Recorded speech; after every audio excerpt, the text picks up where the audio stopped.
Ke vun Eis hat sech je kënne firstellen, dat mar so eng Herausforderung mis de Schëlleren fir déi vum COVID-19. An awer hummere ze Summen gemeescht, dat fir an allem Dank engem enormen Engagement vun Jider eng man enger grosser Solidaritéit. De wirklich gemerkt, een will dem andere Führen hëllefen an den rechte Main, dann darüber können wir wirklich hochfriss sinn. Wir konnten an den vergangenen Main wertvolle Erfahrung sammeln. Für man Virus 1 zu gehen, haut wissen wir, dass es nicht an den Bildungseinrichtungen ist, wo den Virus sich besonders stark verbreitet.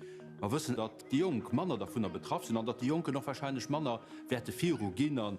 Das möchte uns zuversichtlich, dass wir auch an diesem Schuljahr gut Schule können funktionieren lassen, an aber den Virus an der Gitarre. Wir wissen, dass Kinder an die Jungen, die Hauptleidtragenden von dieser Krise waren. Wir haben Barrieren abgerichtet, wir haben Regeln angefordert, da wo Kinder eigentlich Freiheit brauchen, für sich gut und gesund können zu entwickeln. Kinder haben nicht mehr über ihre Freunde dürfen gehen, Kinder haben nicht mehr an die Schule dürfen gehen, Kinder haben keine sozialen Kontakte mehr gehabt und das brauchen sie ja aber, für sich können zu entwickeln. Hallo, wo wir immer in einer neuen Realität angekommen sind, da müssen die Toten, die wirklich Interesse von den Kindern an den Jungen nicht an den Fokus kommen. Wir wissen ja, was das auch könnt für Kinder, für die Jungen. Da das hier Wohlbefinden, hier Selbstständigkeit, hier Kreativität, aber auch ihre kritischen Geist. Das ist genau das, was man den Jungen muss mal auf den Weg gehen, wird an sie bereit sind, für ihre Zukunft gut können zu präparieren. Es kommt vor allem darauf an, dass wir keine verlorene Generation durch die Covid-19 kriegen. Und dafür ist es nicht nur wichtig, dass wir als Schulen, als Betreuungsstrukturen, als Bildungshäuser sicher machen, aber man muss für allem auch gucken, dass jeder sich wohl spüren kann. Und dafür soll man den Jungen nachlauschen, dafür soll man auf sie durchgehen, dafür soll man sie mitholen, für wirklich zu gucken, dass sie mit dieser Situation gehen. Wir müssen als Lo zum Beispiel darum kümmern, dass die Jungen, die ihr Engagement und ihr Interesse komplett während der Krise zurückstellen, dass sie denen komplett abgehen. Weil das Leben von einem Jungen, das ist viel, viel mehr wie die Schule und Maison Relais. Das sind Scouten, das ist Musik, das sind Vereine, das ist die lokale Verankerung. Aber wenn wir gerne eine starke und solidarische Gesellschaft hätten in Zukunft, dann ist es wichtig, dass die Jungs sich auch weiterhin stark engagieren. Wir müssen als Lodrems kümmern, dass die Jungen nicht den Ausschluss verpassen. Weil nicht jeder von ihnen ist wirklich gut durch das Konfinement kommen. Zum Beispiel die daheim gut nicht geholfen kriegen. Und das muss als Priorität während diesem Schuljahr sein. Ich denke aber auch an die vielen Jungen, die das durch einen Aufschluss gemacht haben und eigentlich Sprung an Leben stehen. Sie sichern einen Lehrplatz, einen Arbeitsplatz oder wollen studieren gehen. Und das ist momentan ja wirklich nicht so einfach. Und noch heute muss man für sie neue Wege abmachen, für ihnen zu helfen, dass sie gut am Leben kommen. Sicherheit am Umgang mit dem Virus ist sicherlich als Priorität. Wir dürfen dabei nicht vergessen, was es wirklich geht. Und das sind Zukunftschancen von unseren Kindern an den Jungen. Und dafür muss man einen Blick nur vier richten, gucken, werden die Jungen wirklich brauchen. Und man muss uns kümmern. Wir müssen uns kümmern um Wohlbefinden, um das Engagement, an den Zukunftschancen von den Kindern an den Jungen.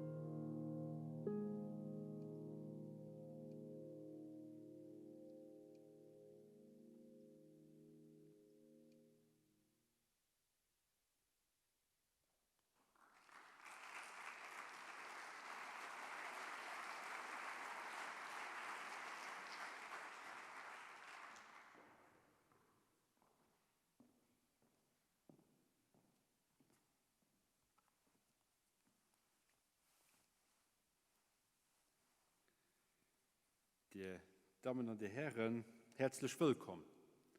Ein ganz großes Merci, dass ihr heute bei uns seid für die Tag nach einer ganz speziellen Rentrées-Veranstaltung heute hier an der Philharmonie, den wie so viele andere Plätze Eidelstung über lang meint, wo keine Musik war, kein Gesang, kein Tanz, und wir füllen heute das Haus hier für dich mit neuem Leben an.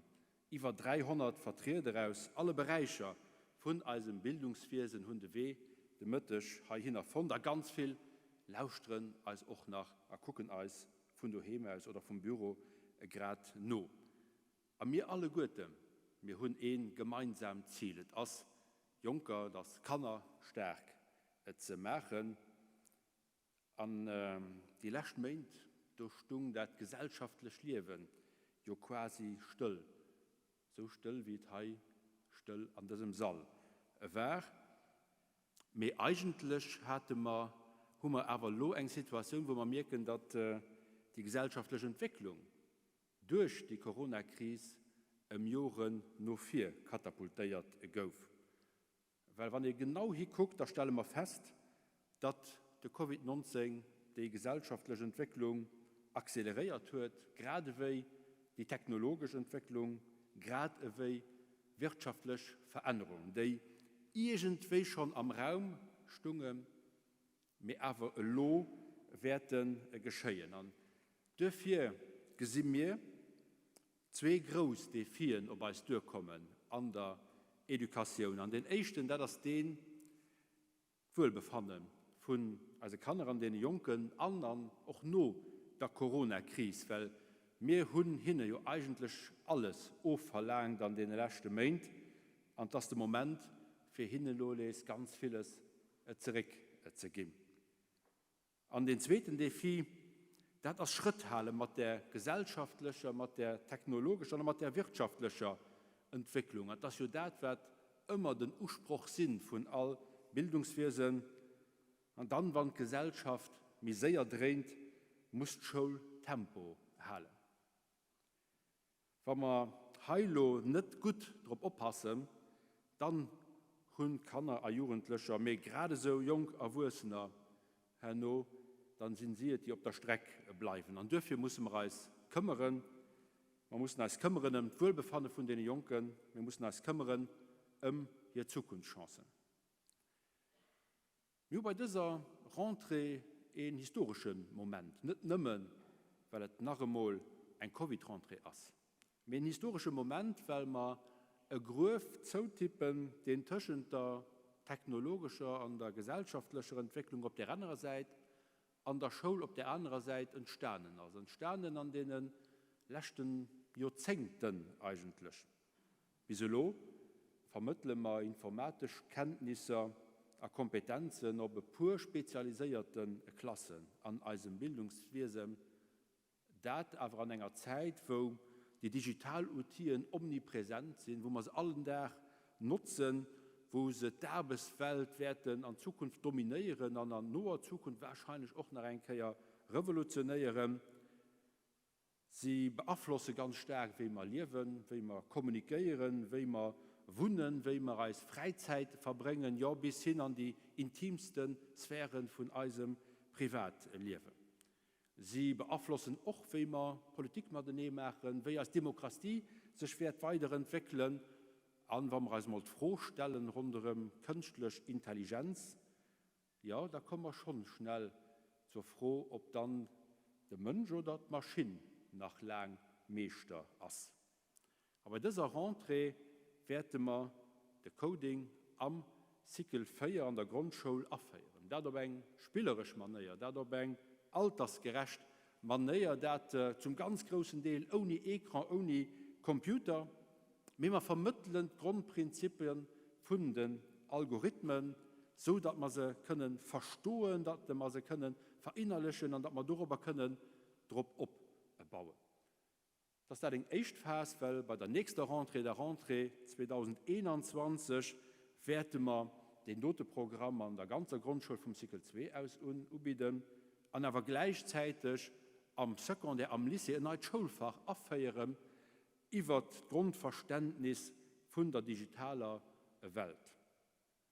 Ja, auch an einem Covid-Jahr bringen wir es fertig, einen fundamentalen Schritt in Richtung Modernisierung von unseren Schulen und von allem von unseren Kontinuen zu gehen. Und wir lassen dabei die Enseignants nicht allein, und die Schulen auch nicht allein, weil wir für die fundamental 15 spezialisierte Enseignants an die numerischen Kompetenzen sind, die Schule begleiten, an die den Enseignants zur Seite werden stehen. Die werden zur Seite stehen, wenn es eben darum geht, das Coding anzufeiern, wenn es darum geht, den Medienkompass, den wir kurz vor dem Konfinement ja noch konnte präsentieren, umzusetzen, die auch darum geht, den maximalen Profit aus digitalen Outils können zu ziehen. Die Abfeierung vom Coding an der Grundschule, gerade so wie das neue Schulfach am Sekundär, ja, das ist schon ein Meilenstein, an Mengen Maschinen werden Meister sind, wenn der Mensch sie nicht einmal versteht. Und dafür eben also so wichtig, dass all Kant die Digitalgrundkompetenzen mit vermittelt kriegt. Und wir gesehen kein Widerspruch daran. Auf der einen Seite kann er spielerisch und altersgerecht mit den Prinzipien von den Algorithmen vertraut zu machen. Und auf der anderen Seite aber derselbe Moment zum Beispiel die Eltern zu warnen. Die Eltern zu warnen, dass hier kann er nicht zu lang für all mögliche Flimmerkosten da sollten sitzen. Das eint algorithmisch denken, das ist ja eigentlich Problemlösungskompetenzen. Problem, die komplex ist an Einzeldelen innerdelen, sodass ihnen Hanno mit seinem Verstand kann lesen. Das ist gut für all kann, für seine späteren Lebensweg. Das ändert zu viel Bildschirmzeit, weil der Flimmerkost, das ist nicht mehr gut. Und dafür muss man beides gehen.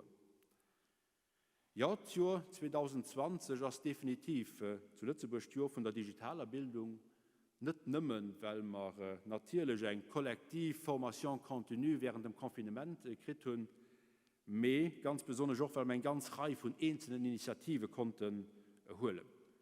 Bei neuen Lehrmaterialien, der ja auch bei dieser Rentrée ja besonders viel an Schulen kommen, ich meine 20 Einzelprojekte konnten aufgeschlossen gehen, den Schulen an den Enseignern zur Verfügung gestellt. Also normal, dass da eine Digitalversion dabei liegt. Wir haben selbstverständlich auch nur im Konfinement, wo man gelernt hat, wie man auf Distanz können Schule halten, geguckt, dass wir weiter Pilotprojekte unterstützen im Bereich von Blended Learning. Wir werden Lützeburg Online-Formationen über den Institut National des Langues proposieren, die viel mehr breit nach sollen zugänglich sind, die jeder soll können materiell, wann ein Spruch will lehren, eben auch online von daheim aus. Wir werden weiterhin stärker Investitionen dann gut digitale Lehrmaterialien machen. Das sieht Schule daheim, den am Konfinement ist ja so geholfen wird, für bei ihnen zu sein, für einen dem anderen zu helfen. Das ist etwas, was wir beibehalten werden und wir werden weiter ausbauen, zu einem permanenten Sit für Eltern und Schüler daheim können zu unterstützen. Wir schaffen in einer digitalen Lehrplattform eine technologische Plattform, wo eigentlich sämtliche Online-Formationen auch zu Lützeburg können stattfinden, nicht nur an der Education, sondern auch in ganz anderen gesellschaftlichen Bereichen. Wir selber haben ja mittlerweile schon Übungen daran, Formation continue auch online zu machen. Das Programm One-to-One, den Schüler, die mit dem Tablet schaffen, wo pädagogisch indikiert, dass auch ein UT können zu gehen, die werden wir weiterfeiern und natürlich auch für das Jahr akzelerieren, dass wenn man an Konditionen sollte kommen, dass in einem Einkehr muss der Schüler von daheim aus mitholen, dass man dann die UT in alle Guten en Platz haben. Ja, wir schaffen auch in einer digitalen älteren Plattform. Das alles Projekt, wo wir ganz gezielt gucken, das digital anzusetzen für einen nachhaltigen und positiven Impact auf die Qualität von unserer Bildung. Und vor allem, ob man näher, wie wir zusammen schaffen können, zu haben. Nicht recht Zter der Corona-Krise beschäftigen wir uns mit zwei Fremdwörtern: Upskilling und Reskilling. Wir wissen, dass über die ganze Lebensweise sich immer nächstes Mal muss vorstellen und vielleicht neu orientieren, dass Lehren etwas ist, was nie abhält. Aber wir merken auch, dass das noch einmal mehr akut geht durch die Corona-Krise. Die Menschheit durchlebt ja gerade eine Reihe von technologischen Transformationen, wie man eigentlich für drunter nie so richtig kannte. Und das führt dazu, dass dann ganz Wirtschaftsbereiche werden wegfallen, mit ihnen auch ganz viele Berufe, andere Wirtschaftsbereiche werden entstehen, aber auch mit ihnen ja neue Berufe. An den Dote-Phänomen ist nicht neu. Den Dote-Phänomen hätte man wahrscheinlich sowieso auch an diesem Moos gekriegt, wenn das mich schnell kommt, auch noch einmal durch die Corona-Krise. Und dafür muss man uns auch ganz besonders darum kümmern.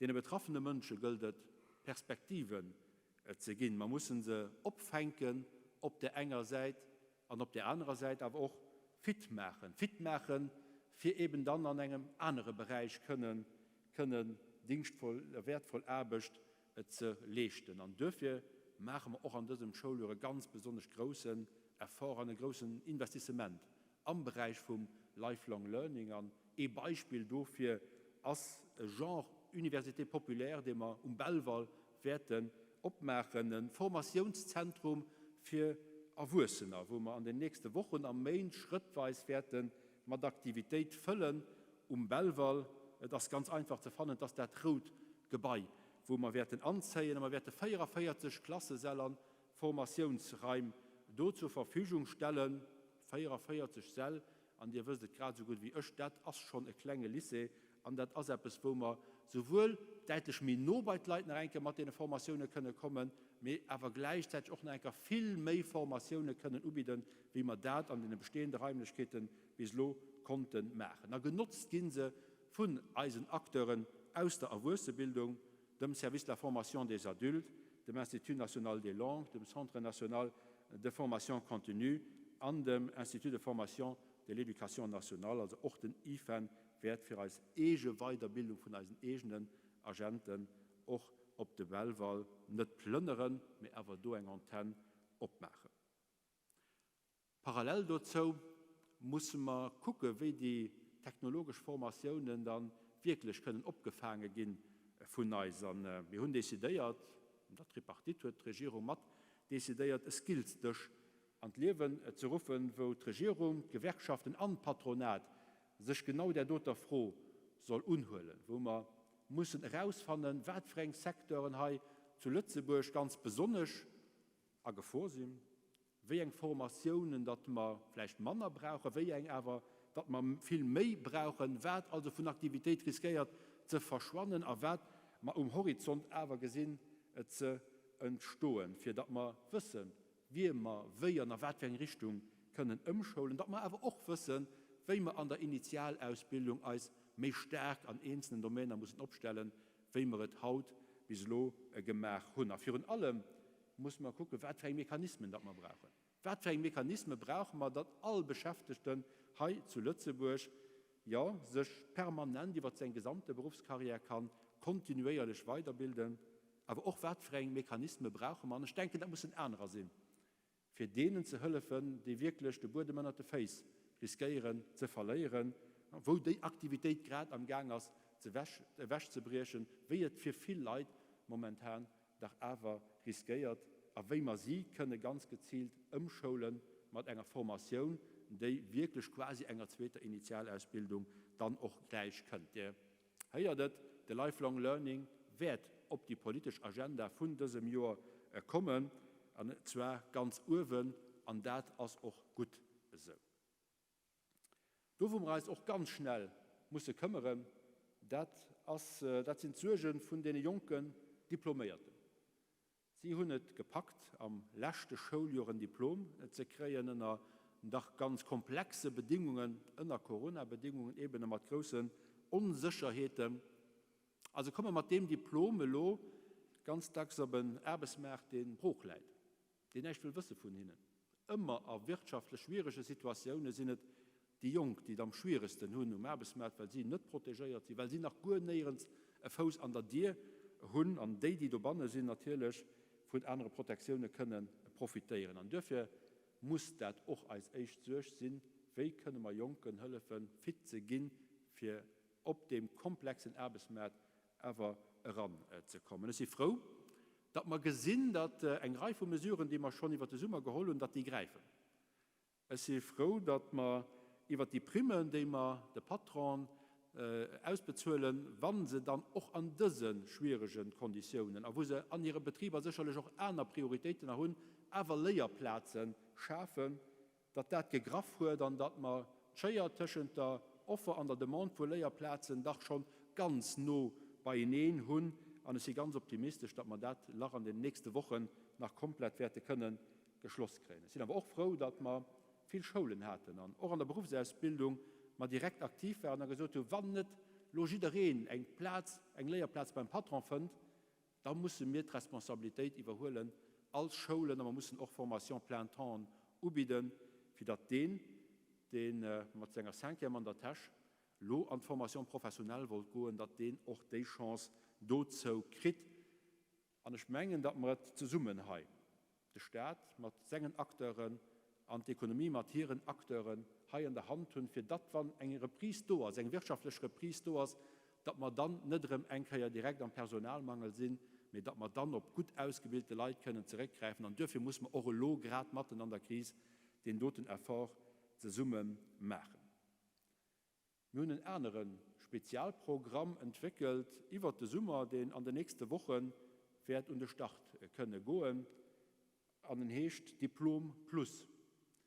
Wird ein Programm bieten, der ganz gezielt auf junge Diplomierte auszielt, der ganz gezielt der Junge, der sein Diplom hat, sie wird an der Berufsausbildung, ein DAP, ein Technikerdiplom, aber auch am klassischen Lycée am General einen Aufschluss hat, an den Elo noch nicht direkt der Arbeiten gehen, den Elo vielleicht auch nicht direkt einen Studienplatz gekriegt hat, für die fit zu machen für die Zukunft, für auch individuell zu gucken, was fehlt dann noch an dem Notenparcours, für vielleicht der enger Hochschule heranzukommen oder für vielleicht Arbeitsmarkt heim besser Chancen können zu haben. Das Programm geht an das CNFPC angeboten, nach richtig, wie gesagt, ganz spezifisch für Junker. Aber wir müssen hier eben gucken, dass sie nicht davon gehen von der Corona-Krise und dass wir die Zeit, die sie haben, dass wir die sinnvoll verbringen und so weiter an mich heisch formiert kriegen. Für da noch bessere Chancen, Arbeitsmarkt zu haben, respektive für einen Studienplatz zu kriegen. Ja, wir gesehen, dass auch an Corona-Zeiten bringen wir es fertig als Bildungsstrukturen, als ganz konkret Bildungsopfer, doch ganz schnell und zügig weiter zu entwickeln. A Corona ist nicht nur eine sanitäre Herausforderung. Wir müssen uns ja ganz genau angucken, was Corona mit den Jungen gemacht hat. Die Jungen waren wochenlang daheim. Ja, sie haben Schule verpasst. Wir haben noch viel mehr verpasst als die Schule. Sie haben wochenlang, am Montag lang keinen Sport gemacht. Sie haben Montag auf einen großen Teil von ihren sozialen Kontakten müssten verzichten. Sie haben keine Freunde gesehen, vielleicht höchstens noch mal digitale Wege, aber so spielen auf FaceTime, das möchte dann auch nicht ganz viel lang Fried. Und es gibt Junker, die haben gefährdet zu spielen, weil sie gefährdet haben, sie könnten sich infizieren dabei. Es gibt Junker, die haben gefährdet, hier Freunde zu begegnen, und es gibt die haben gefährdet, bei Boma an der Bopa zu gehen, weil sie für die Boma an der Bopa gefährdet haben. Ja, Kinder brauchen Schule für zu lehren, und die hat gefehlt, und Kinder brauchen aber auch Sozialkontakte, sie brauchen Erfahrungen, weil das eben Sozialkontakt und Erfahrung, das ist hier das Leben, und dadurch entwickeln sie sich eben ganz besonders gut. Aber in der Schule haben wir ja probiert, das à Distanz zu machen, und das ist uns den allermeisten Plätzen auch ganz gut gelungen. Mehr Sozialkontakte à Distanz zu organisieren, wir wissen, dass das nicht wirklich geht. Es gab Jugendliche, die waren permanent daheim bei ihren Eltern. Jugendliche an der Pubertät, die haben an der Regel Bock auf alles, aber nicht für permanent zusammen mit ihren Eltern zu sein. Und haben dann den Ausweg an den sozialen Medien gesicht, war die letzte Möglichkeit eben, für irgendwie Kontakt zu halten, für irgendwie eine Beschäftigung zu finden. Es gibt Junker, die haben ihren Tagesrhythmus dabei verloren. Es gibt da, die riskieren, sind auch an Parallelwelten aufgerutscht, weil wir wissen, dass alles das, was exzessiv ist, alles das, was ich zu viel mache, dass das irgendwann für keinen, aber vor allem auch für die Jungen, nicht mehr gut ist. Und es gibt da eben die durch eine zu starke Präsenz an der virtuellen Welt hier das Gleichgewicht riskieren zu verlieren. Das, was sie gewonnen haben, die Jungen, das sind ganz tags auch Kiloen über die Periode. Alles das sehen wir, wenn wir mit der Familie schwätzen, wenn wir als Leute die Jungen angucken, aber wenn wir auch die ersten Etüden dazu können mittlerweile studieren. Ich will aber so, und das ist ein Phänomen, das nicht nur die Jungen betrifft, schon selber durchgemacht an den letzten Monaten. Und auch darum müssen wir uns kümmern. Da dürfen wir als Minister für Bildung, für die Kinder, für die Jugend nicht werden. Ich kriege ein Echo von ganz vielen Vereinen. Die sagen, die Jungen haben nicht bei uns kommen während dem Konfinement. An der Lo, wo sie zu ihrem dürften, lo kommen sie nicht mehr. Aber wir wissen, dass gerade die Dotenengagementen und die Dotenaktivitäten den Jungen extrem wichtig sind, für ihr Gleichgewicht zu halten. Weil das Leben ist viel mehr für ein Kind oder für einen Jungen wie Schule und wie Maison Relais. Das Leben, das soll und das müssen auch Scouten sein. Das soll Musik sein, das soll Sport sein, das sollen Vereine sein, das sollen die Lokalverankerungen sein, das sollen die Freunde sein, die in all der gesagt, die in all der rundherum sich spielt, wo ihn einfach weiß, auch als junger Mensch, dass sie da sind und dass sie viel bedeuten, dass ihnen hinnen gerade so viel bedeutet. Junker brauchen hier Interessen, Junker brauchen auch hier ein Engagement. Junker müssen die Möglichkeit tun, hier Talente zu entdecken und auch weiter zu entwickeln. Sie müssen die Möglichkeit tun, Lebenserfahrung zu machen und auch mal einmal dabei auf die Nüsse zu fallen. Lebenserfahrung machen, das heißt ja eigentlich auf Wurzel gehen. Aber wie soll ich können auf Wurzel gehen, wenn ich nicht die Chance hat, eine Reihe von Lebenserfahrungen können zu machen? Wenn wir gerne noch in Zukunft eine solidarische Gesellschaft hätten. Wenn wir gerne in Zukunft hätten, dass wir hier an dem kleinen Land auch weiter zusammenhalten, da brauchen wir auch weiterhin eine engagierte Jugend. Sonst bräuchte es nicht nur einen Teil von unseren wertvollen Traditionen weg, aber sonst wird auch der Zusammenhalt an dem kleinen Land hier auf der Kippe stehen. Und dafür werden wir als Minister das Season von der Jeunesse organisieren und das ganz schnell am Hirsch für all die Akteure dabei hinein zu bringen, die sich auch außerschulisch mit den Jungen beschäftigen und für zu gucken, was wir können machen, für das den Engagement, den die Jungen eigentlich immer gerne gewesen haben, an der Vereinswelt und auf anderen Plätzen, für das den eben nicht dauerhaft aufbricht. Und das ist etwas, was wir eben ganz schnell auch müssen machen, ehe es zu spät ist. Die Rentrée 2021 steht unter dem Zeichen vom Wohlbefinden. Und natürlich hat das auch etwas mit der Corona-Krise zu tun, weil Wohlbefinden, das ist in erster Linie eine Frage von menschlichen Beziehungen. Und es war schwierig, alle menschlichen Beziehungen aufrechtzuerhalten an den 6 letzten Monaten. Menschliche Beziehungen bedeutet Sozialproximität. Was hatten wir aber? Es war Sozialdistanzierung. Das Resultat davon ist auch, dass ganz viele Leute Angst haben.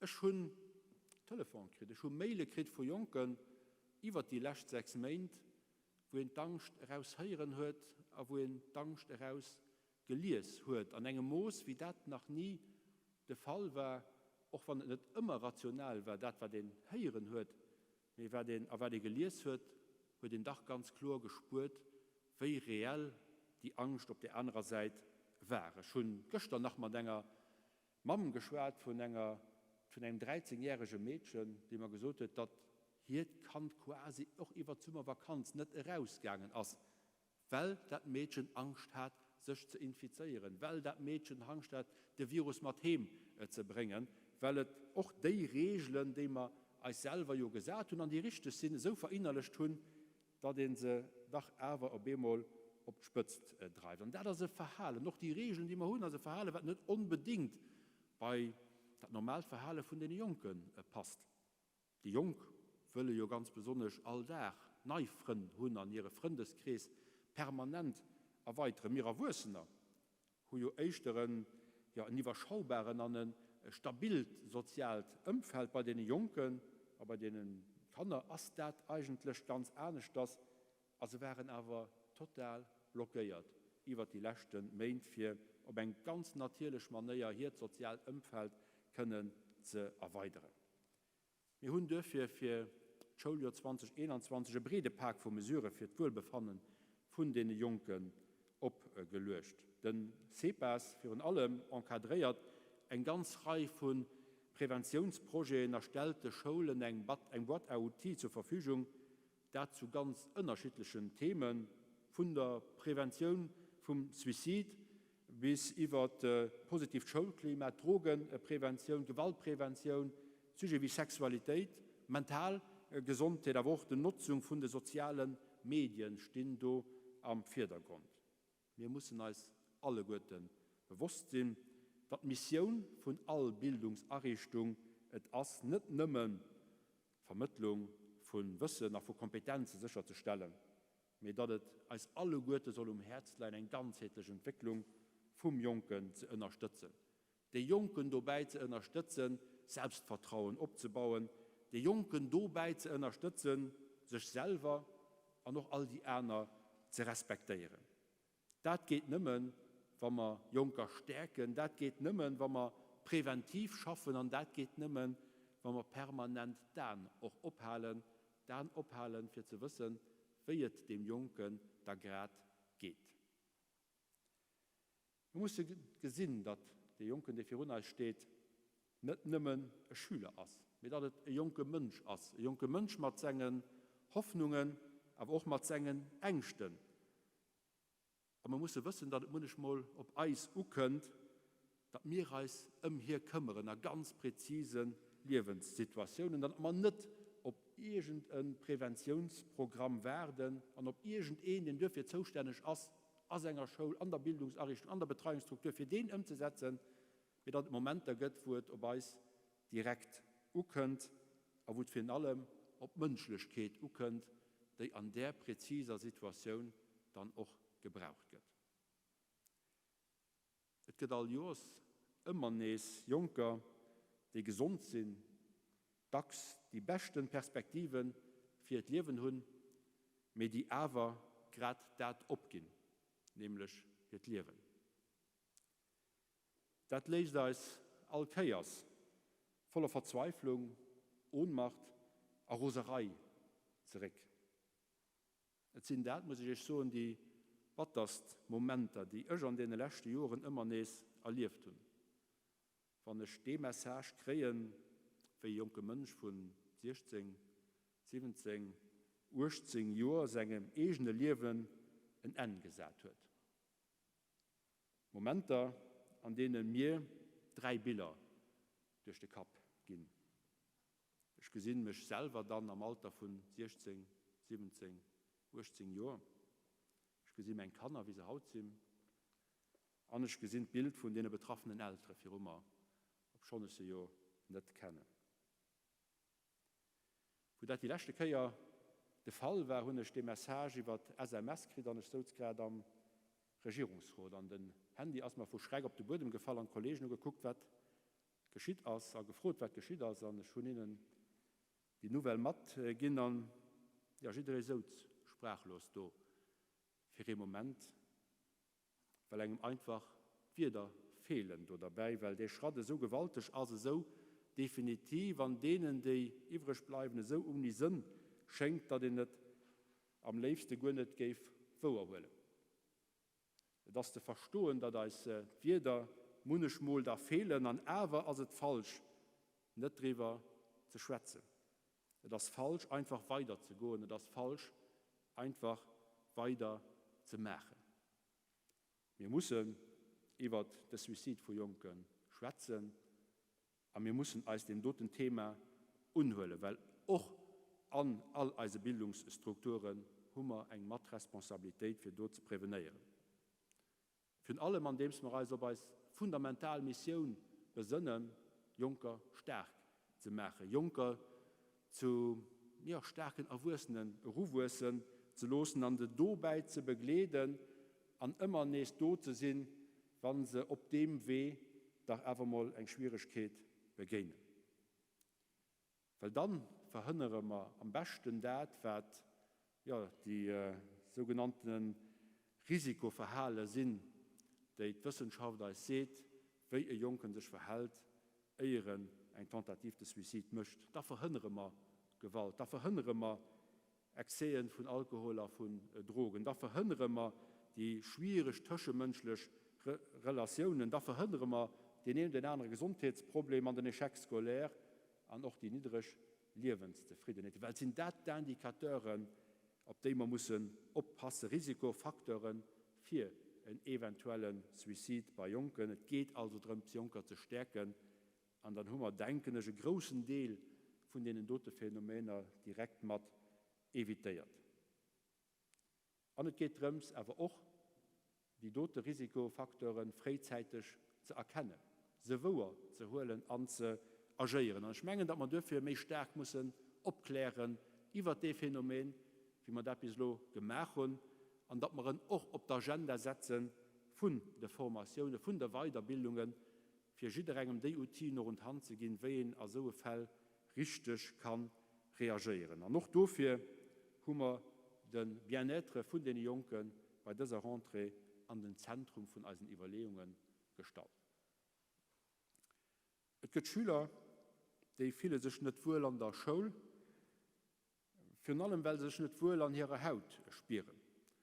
Und noch unter dem Aspekt als ganz besonders Pilotprojekte gesehen, wo die Schule mehr eng wie bislang mit den Services von der Aide à l'Enfance zusammen soll schaffen. Ihr wisst, dass wir viele Erfahrungen gemacht haben an der Schule, für die schulische Inklusion zu verbessern, für kompetent Fachpersonal zu haben bei schulischen Problemen, IBS, ESAP, Kompetenzzentren und so weiter. Bei anderen Problemen merken wir, dass die Schule nicht immer helfen kann. Und dass eine Hilfe notwendig ist. Wenn das Problem an der Familie liegt, wenn das Problem auf ganz viele Plätze, wie du das liegt, da sind wir mit den schulischen Instrumenten doch aber sehr an. Und da brauchen wir vielleicht eine kompetente Hilfe von der Aide à l'Enfance, wo die ganze Familie auf die Jungen mit gestärkt soll gehen. Das entlastet nicht nur die Schule, mir erlaubt für uns allem besser zu helfen, wenn wir dann richtig können helfen. Dafür testen wir hier ein Rapprochement von Schule und Aide à l'Enfance. Und ich denke schon, dass das ein Modell sind, den wir relativ schnell auch noch könnten, über das ganze Land instaurieren, bis hin zu quasi Geschehen, dass Services von der Aide à l'Enfance an denen von der regionalen Direktionen von der Grundschule in engem Dach zu finden wären, an eine Summe schaffen, eigentlich ganz normaler quasi alltäglich wäre. Es sind ganz besonders froh, dass bei dieser Rentrée Kinder mit extra Besoin zu ihrem Recht auf Inklusion kommen können. Ihr wisst, dass wir da Corona-bedingt müssen erbannen, dass die Kompetenzzentren, Ambulatoireaktivitäten an den Schulen, sowohl der Grundschule wie auch der Lyceen, konnten anbieten. Das geht endlich. Gerade froh bin ich aber auch, dass wir für das Schuljahr den Ausbau von den unterschiedlichen Equipen, die sich ein Besoin von Kindern mit extra Besoin kümmern, für die können weiter zu feiern. Wir werden ganz gezielt die Equipe de soutien pour enfants besoin, sowohl am Fundamental wie am Sekundär stärken, am Fundamental mit 2 Posten für alle ESAP pro Region, für ganz für allem eine Equipe zu haben, die schnell da ist, die direkt disponibel ist, die direkt auf Platz kann gucken gehen, wann sie gebraucht wird. Das wird noch immer gefragt wird. Nun werden wir es machen und ich denke, dass wir dadurch schon nachher die Situation verbessert kriegen und eine kompetent, aber auch eine schnelle Prise en charge können assurieren. Am Sekundär bauen wir die Equipe de soutien pour enfants besoin weiter ab. Wir werden 47 Posten insgesamt weiter an die Lycée gehen, für DESAP auszubauen, sodass wir noch 3 Posten pro Lycée werden haben, für ein ESAP können funktionieren zu den, für Doma das Prinzip von der Inklusion auch am Lycée können endlich zu garantieren, für nicht nur als Ausspruch von den Schülern oder von den Eltern durchstehen zu haben, mir endlich Moyen und Ressourcen zu haben, auch adäquat als können Kinder zu kümmern. Die Rekrutementen da wollen wir bis Ende von diesem Jahr, bis Ende von 2020 gemacht und die Ausschreibungen für die Posten werden an den nächsten Tag herausgehen. Da bauen wir das ganze Dispositiv zugunsten von Kindern mit extra Besoin weiter ab. Und insgesamt hinter der Erkrafttreten von der Reform von der Education differenciée im Jahr 2017 haben wir nicht mehr wie 766 Posten für höchst qualifizierte Mitarbeiterinnen und Mitarbeiter an dem Domain geschaffen und besetzt. Da hat der personelle Kader für Kinder mit extra Besoin sich quasi verdoppelt an den letzten 3 Jahren. Wir haben den Retard von den letzten 30 Jahren abgeholt. Wir haben als Moyen gegeben, dass wir unseren eigenen Anspruch, nämlich dem von der Inklusion, endlich können gerecht gehen. Wir haben als Moyen gegeben, für mehr schnell und deutlich besser können zu agieren. Und wir haben als Moyen gegeben, für das alle Kind Verbildungschancen kann haben. darum Hummer als die letzten Jahre gekümmert, haben wir uns darüber konzentriert. Und aber werden wir in diesem Jahr eine Evaluation machen von dem neuen Dispositiv. Wir können mit extra besuchen, falls es zu Adaptationen und Verbesserungen soll können kommen, da werden wir auch die machen. Wir wissen, dass die Integration von Schülern, die direkt aus dem Ausland bei uns kommen, die ihre Skolarität in einem anderen Land, in einem anderen Bildungssystem ganz tags, ja, bald immer, mit anderen Sprachen angefangen haben, dass das eine von der Schwachstellen von unserem Bildungssystem ist. Und dafür werden wir die Prozesse und die Prozeduren grundlegend überschaffen. Wir werden kurzfristig 30 zusätzliche Posten zur Verfügung stellen, für eine bessere Orientation sicherzustellen. Weil wir hier am Laufe der letzten Jahre neue schulische Offenen gemacht haben. Neue schulische Offenen, die denen unterschiedliche Profile von den Schülern am Land und auch die Profile von den Schülern von denen Familien, die bei uns kommen. Und die natürlich ernst, dass sie Skolarität angefangen haben, für dem können besser Rechnung zu drohen, an ein passendes schulisches Offer können zu haben. Wir haben als Bildungslandschaft diversifiziert, wird kaum zu leben gewesen wäre für eine Reihe von Jahren. Und dafür muss man aber auch gucken, dass man die richtigen Schüler auch bei den richtigen Bildungsoffer, aber die richtige Schule können kriegen. Dafür großen Erfolg einmal auf die richtige Orientation, da man nach immer merken, dass zu viele Schüler hier das Potenzial nicht voll können developieren, weil man nach immer merken, dass DAX-Schüler innerhalb ihrer Möglichkeiten bleiben. Und ihr wisst, dass ich eine Reihe von Herzenssachen hundern, das heute, das eng davon. Als den am Deferdinger Zentrum abgewürzt, also von den Kartien, die echt Urlaubsstellen sind für Familien, die von außen bei uns kommen.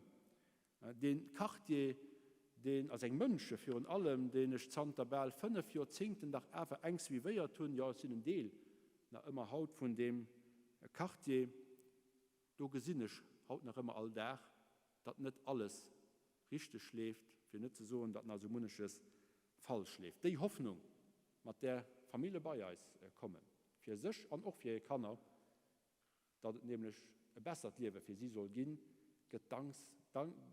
Dacks für hier Kinder eben nicht erfüllt. Dann auch dafür und darum müssen wir uns mehr intensiv kümmern. Wir werden in den nächsten Wochen Proposen ganz klar definieren, an denen mit ganz vielen Akteuren ausschaffen, für auch hier eine größere Reform können auf den Weg zu bringen. Die Damen und Herren, die letzten Monate haben gewiesen, wie schnell wir uns können umstellen. Wir haben Schulen zugemacht, wir haben sie schrittweise abgemacht, wir haben sie immer nächst in den einzelnen Phase von der Entwicklung von der Pandemie angepasst.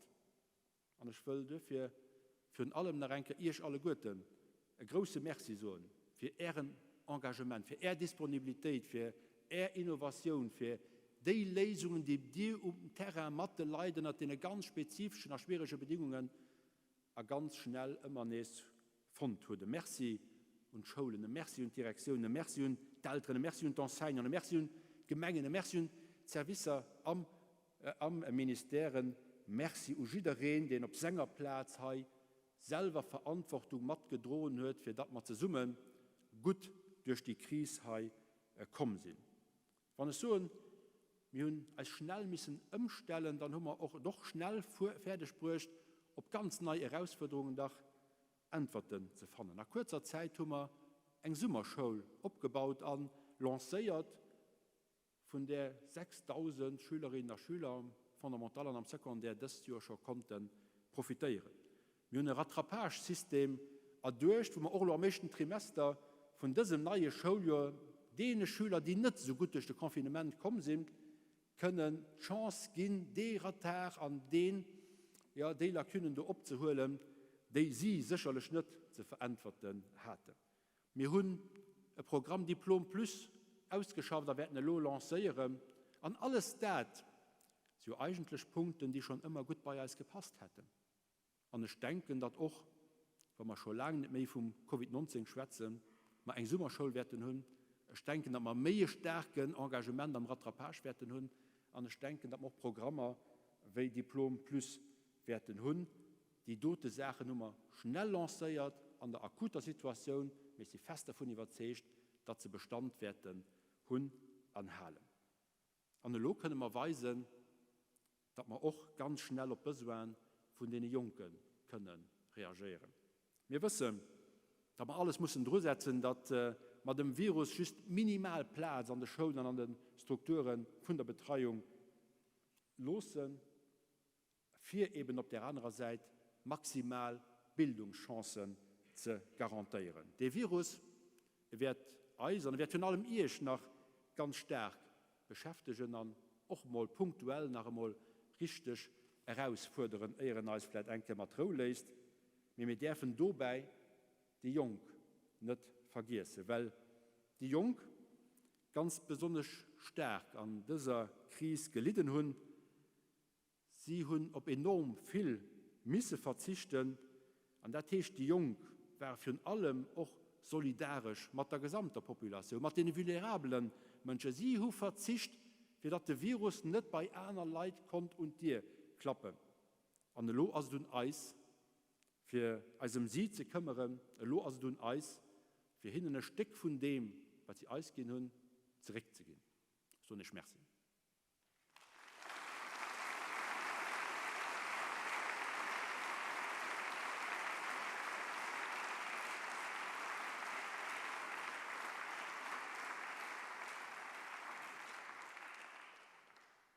Es ist eine besondere Freude für mich, den Dr. Professor Manfred Spitzer hier begrüßen zu können und auf die Bühne zu bitten. Manfred Spitzer ist in Luxemburg wohl bekannt durch die deutschen Medien, aber sicherlich auch durch zahlreiche Bücher, die er in den letzten Jahren veröffentlicht hat und die auch aufmerksam hier in Luxemburg gelesen, kommentiert und diskutiert werden. Ich selber erinnere mich, als ich gerade als Bildungsminister vereidigt war, ist mein Bruder zu mir gekommen. Ich habe 2 Brüder, einer ist Lehrer, der ist zu mir gekommen und hat mir das Buch Lernen von Manfred Spitzer überreicht. Mit den Worten, lies das, dann weißt du wenigstens etwas von dem, was du jetzt zu machen hast.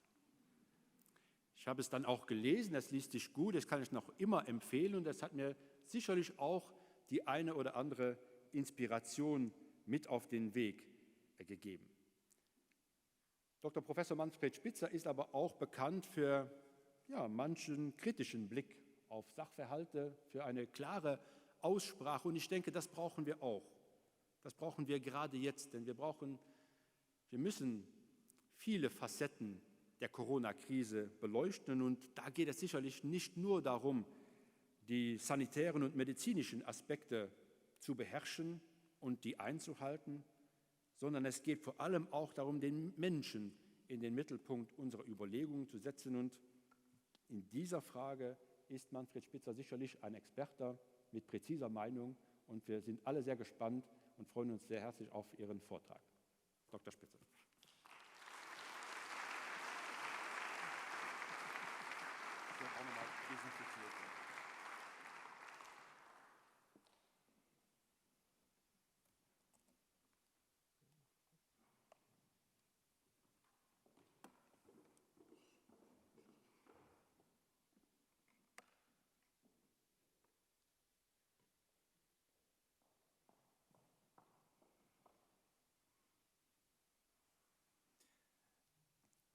Verehrter Herr Minister, meine Damen und Herren, vielen Dank für die Einladung und dass ich hier sprechen kann. Und zum ersten Mal seit dem Lockdown bin ich wieder geflogen. Es fühlt sich anders an.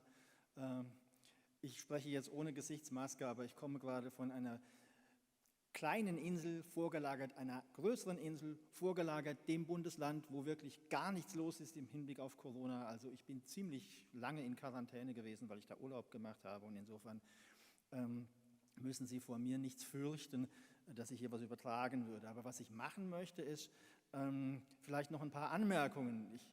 Ich spreche ja kein Luxemburgisch, aber wenn man genau zuhört, dann versteht man schon, worum es eben gerade ging. Also bei Lifelong Learning bin ich mir ganz sicher. Als Deutscher kann man sowas. Und habe Ihnen einiges mitgebracht, was mir am Herzen liegt, was vielleicht die Virologen und die Epidemiologen nicht so sehr im Fokus haben. Aber ich bin Psychiater und Psychologe und ich hatte auch alle Hände voll zu tun, als Corona über uns gekommen ist. Denn Psychiatrie ist eine Gruppenaktivität. Man tut ganz viel, weil alle Patienten mit anderen Menschen Schwierigkeiten haben, egal woran die Patienten selber leiden. Und deswegen machen wir alles, was wir tun, in Gruppen. Und das war plötzlich nicht mehr möglich. Und da musste man Psychiatrie völlig neu erfinden innerhalb von Tagen. Das ist wahrscheinlich fast so schwer wie die Schule neu zu erfinden innerhalb von Tagen. Aber zumachen, das konnten wir eben nicht, weil wir einfach da sein müssen. Wovon reden wir? Das ist meine jüngste Folie und was Sie hier sehen, ist der Stand von heute Mittag. Also wir haben knapp 28 Millionen weltweit Infizierte, wir haben 900.000 Tote. Es ist im Moment, es geht nicht weiter, aber es bleibt auf hohem Niveau. Also was man zu Beginn hatte, ein exponentielles Wachstum, das waren hier bei 300.000 am 23. März. Insgesamt, so viel haben wir jetzt täglich weltweit. Und damals, ist noch gar nicht so lange her, war das die Gesamtzahl aller Erkrankten. Wir haben exponentielles Wachstum. Das ist etwas, was zum Beispiel die Herren Johnson und Trump mit Sicherheit nicht verstanden haben. Ist auch schwer zu verstehen, weil wenn Sie auf ein Schachbrett immer doppelt so viel Weißkörner tun wie auf das erste und das immer weitermachen, dann merken Sie schon, beim 8. Feld passen Sie nicht mehr drauf. Und wenn Sie das über das ganze Schachbrett machen, dann landen Sie, ich habe es mal ausgerechnet, bei 5.555 Tonnen Weizen für jeden Bundesbürger in Deutschland. Sie haben richtig gehört, 83 Millionen mal 5.555. Das ist die Anzahl in Tonnen, die an Weizen rauskommt, wenn Sie das exponentielle Wachstum, was so klein anfängt, bis zum Ende vom Schachbrett fortsetzen. Deswegen ist es auch so, dass wenn Sie auf das Wachstum einen Tag später reagieren, kann das sein, dass Sie 40% mehr Betroffene haben. Es kommt darauf an, wo Sie gerade in der Infektion sind. Es gibt eine Modellrechnung für die USA. Wenn man da 1 bis 2 Wochen früher angefangen hätte mit dem Lockdown, hätte das 36.000 weniger Tote in den USA bedingt. Also wir reden hier tatsächlich von etwas, das uns beschäftigt, das mich im Beruf sehr stark beschäftigt hat. 15 Stunden am Tag, es gab Wochen, da gab es nichts anderes als Corona. Es hat mich wirklich sehr beschäftigt. Ich war auch in einer Gruppe, die umsetzen musste, was am Klinikum alles passiert ist, damit wir eben nicht an die Kapazitätsgrenze mit den Intensivbetten kommen. In Deutschland ist das ja auch glücklicherweise nicht passiert. Im Elsass ist es passiert, in Italien ist es passiert, in Spanien, in New York und an vielen Plätzen, bei uns nicht. Und wir haben mitgearbeitet und in der Gruppe wurden immer neue Szenarien besprochen. Und Mitte April hieß es plötzlich, der Höhepunkt war schon. Und das war ein ganz komisches Gefühl, weil wir haben uns natürlich Mühe gegeben und plötzlich war ja nicht alles vorbei, aber der Höhepunkt war schon, den wir mit unglaublichem Aufwand dem wir begegnen wollten. Und es ist tatsächlich so, dass Deutschland, da wo am meisten los war, nämlich in Freiburg, da habe ich studiert und ich habe immer noch Connections und ich kenne mich da aus. Und da hat der oberste Direktor des Klinikums in einem Interview mal gesagt, wir waren 6 Tage vor der Kapazitätsgrenze und dem Überschreiten. Also wir sind so vorbeigeschwappt, zumindest da, wo es am schlimmsten war. Weltweit, das sehen Sie hier, ist nochmal genau im Vergleich zur Welt, wo es sozusagen raufging und dann kam die zweite Welle und dann sehen Sie in den USA, da war es so ähnlich, in Indien haben die immer noch voll die erste Welle, in Deutschland haben wir so eine kleine zweite Welle und in Luxemburg, das sind auch die Zahlen von heute, ist es, wird es auch schon wieder zum zweiten Mal besser. Was macht das jetzt mit uns? Als Psychiater fallen einem da eine Menge Sachen ein und dazu gibt es auch jeweils einzeln einiges an Daten und es gibt auch einiges zu wissen. Und ich möchte beginnen und darüber ein bisschen sprechen. Also was macht denn das Coronavirus mit uns? Das macht uns Angst. Wichtig ist, dass es einen umgekehrt U-förmigen Zusammenhang zwischen Angst und Funktionsniveau gibt. Wenn Sie gar keine Angst haben, dann ist nicht so gut. Wenn Sie vor Corona gar keine Angst haben, machen Sie ganz viel falsch. Wenn Sie zu viel Angst haben, ist auch nicht gut. Sehen Sie hier, die Leute waren zu 30% weniger beim Onkologen, zu 50% weniger beim Kardiologen und zu 80% weniger beim Zahnarzt. Wobei sich da Ängste verschiedenster Art wahrscheinlich überlagern. Aber wichtig ist, dass das kein rationales Verhalten ist und dass das ein Problem darstellt. Viele Schlaganfälle, die ja nicht wehtun, die trauen sich dann nicht zum Arzt zu gehen, weil sie kein Corona haben wollen, aber die sterben dann eben am Schlaganfall, weil da muss man ganz schnell zum Arzt gehen. Und das ist tatsächlich ein Problem und dieses Problem ist mittlerweile auch in der Medizin bekannt. Man muss dagegen an und man muss wirklich dafür sorgen, dass die Menschen, wenn sie Medizin brauchen, nicht aus falscher Angst vor Corona die Medizin nicht in Anspruch nehmen. Erschöpfung, das ist ein Bild aus Italien. Das gab es in vielen Kliniken, wo wirklich durchgearbeitet wurde und wo Menschen Unmögliches geleistet haben und gerade da, wo wirklich besonders viel los war. Einsamkeit. Man kann sich fragen, wie stark ist der Effekt? Und der Effekt ist schon da, aber jeder denkt dann meistens an ältere Menschen und interessanterweise denkt er dann falsch. Probleme, das war eine deutsche Studie, die ich Ihnen eben abgebildet gezeigt habe. Zusammengefasst kann man sagen, Probleme haben Frauen und junge Menschen. Und das hat eben zwei Gründe. Ältere Menschen, die kennen sich schon aus, auch mit sich und mit der Welt und mit Notsituationen. Und die waren auch schon öfters mal einsam und die wissen auch, wie man damit umgehen kann. Sie haben auch nicht so viel Sozialkontakte, aber ziemlich regelmäßige und haben die auch ganz gut im Griff. Bei jungen Menschen kann das richtig reinhauen und sie haben noch nicht die Ressourcen und auch nicht die stabilen Kontakte, um darauf richtig zu reagieren. Deswegen sind es eher die Jüngeren als die Älteren, die jetzt unter Corona gelitten haben und unter der Einsamkeit von Corona. Und es sind, das ist auch ganz wichtig, eher die Frauen als die Männer. Das hat auch einen ganz einfachen Grund. Frauen sind die sozialeren Wesen im Vergleich zu Männern. Männer können immer einsamer Wolf spielen und sich zurückziehen in ihre Höhle und dann irgendwann wieder rauskommen und das gehört halt zum männlichen Modell so hinzu. Frauen können das nicht. Die sind viel mehr mit anderen ihresgleichen zusammen, definieren sich ihre ganze Existenz, ihr Befinden, ihr Sein über andere. Und wenn die dann nicht mehr da sind, dann leiden die auch mehr. Das ist das, was eben nicht nur in Deutschland rauskommt. Es gibt eine ähnliche Studie, Mental Health Effect in the first 2 months of Lockdown. Und was kommt raus? Ist Probleme haben die Frauen und die Jungen. Genau das gleiche Ergebnis in 2 unterschiedlichen Ländern. Jetzt habe ich schon ganz kurz über Angst, Erschöpfung und Einsamkeit geredet. Über Sucht muss man auch reden. Es gibt zwar widersprüchliche Angaben, aber es gibt durchaus vermehrten Konsum von Alkohol, von weichen und von harten Drogen unter dem Lockdown. Da kommt natürlich hinzu nicht stoffgebundene Süchte, also Glücksspiel oder eben auch jetzt Mediensucht.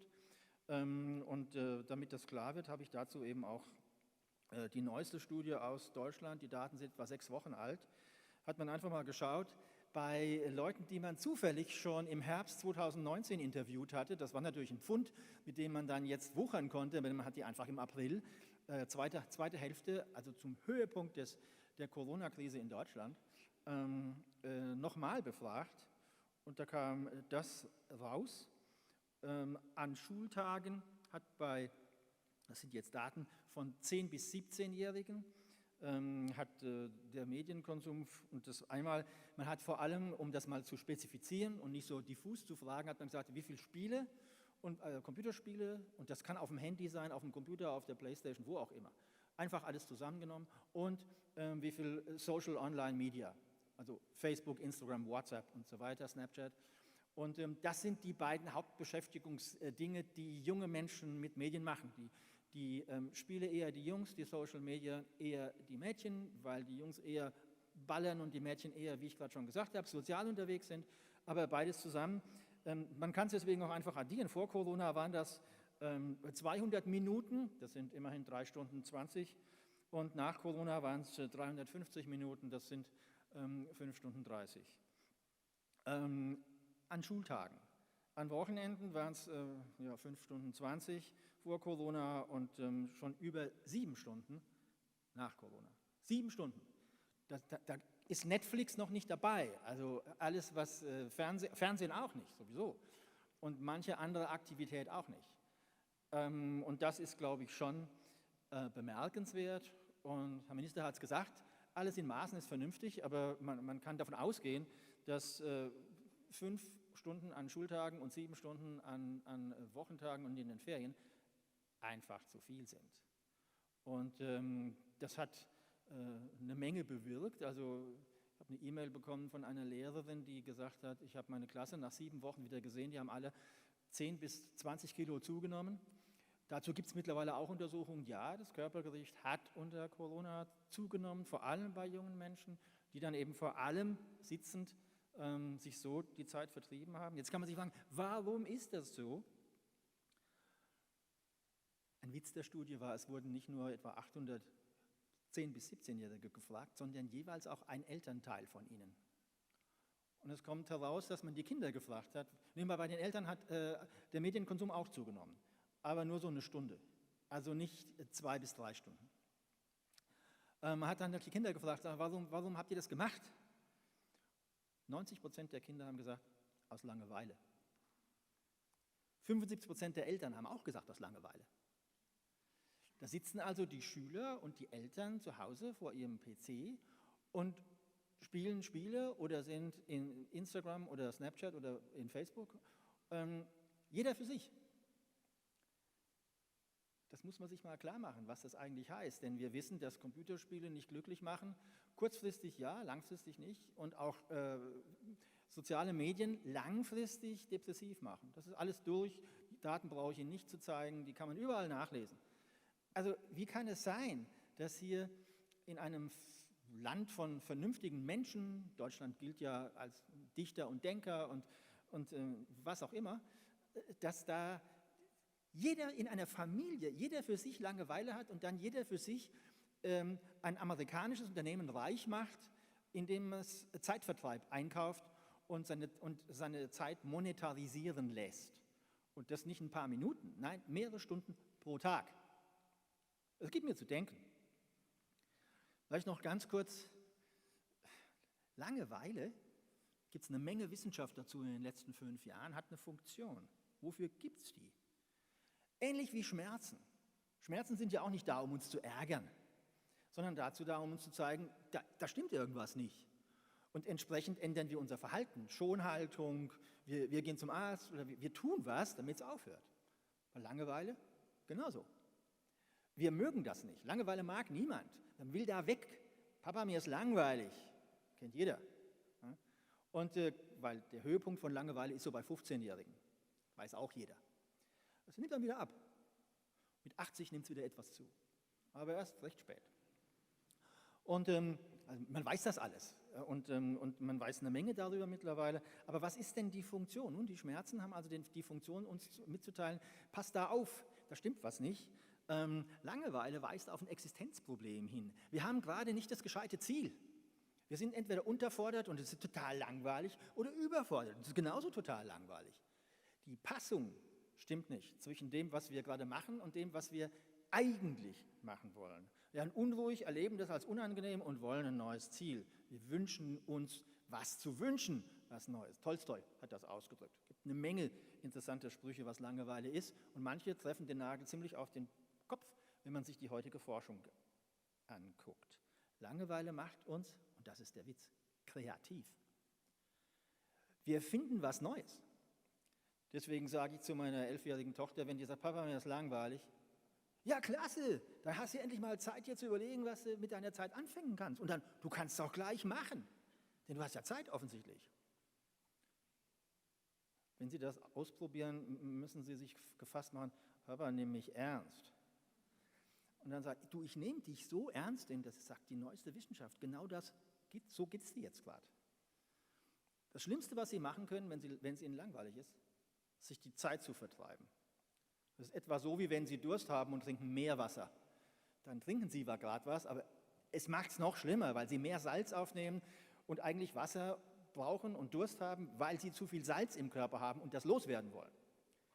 Und mit der Langeweile um Zeitvertreib ist es auch so. Mit dem Zeitvertreib machen Sie ja nicht etwas, was Sie weiterbringt, was Sie interessiert, was Sie irgendwie im Leben später dann auch weiter auf dem aufbauen können und sich eine Existenz aufbauen, ein Lebensziel haben, einen Lebenssinn finden. Darum geht es bei Langeweile. Und all das geht, lassen Sie sein und schlagen die Zeit tot. Das ist nicht die Funktion. Wenn Sie Schmerzen haben und nehmen Schmerzmittel, ist das auch nicht gut. Wenn Sie zum Beispiel joggen, es tun Ihnen die Knie weh, nehmen ein Schmerzmittel und joggen weiter, dann gehen die Knie eben kaputt. Und zwar schneller als ohne Schmerzmittel, weil Sie machen dann keine Schonhaltung. Das wissen wir. Deswegen kann mal sinnvoll sein, sowas zu nehmen, wenn der Schmerz selber zum Problem wird.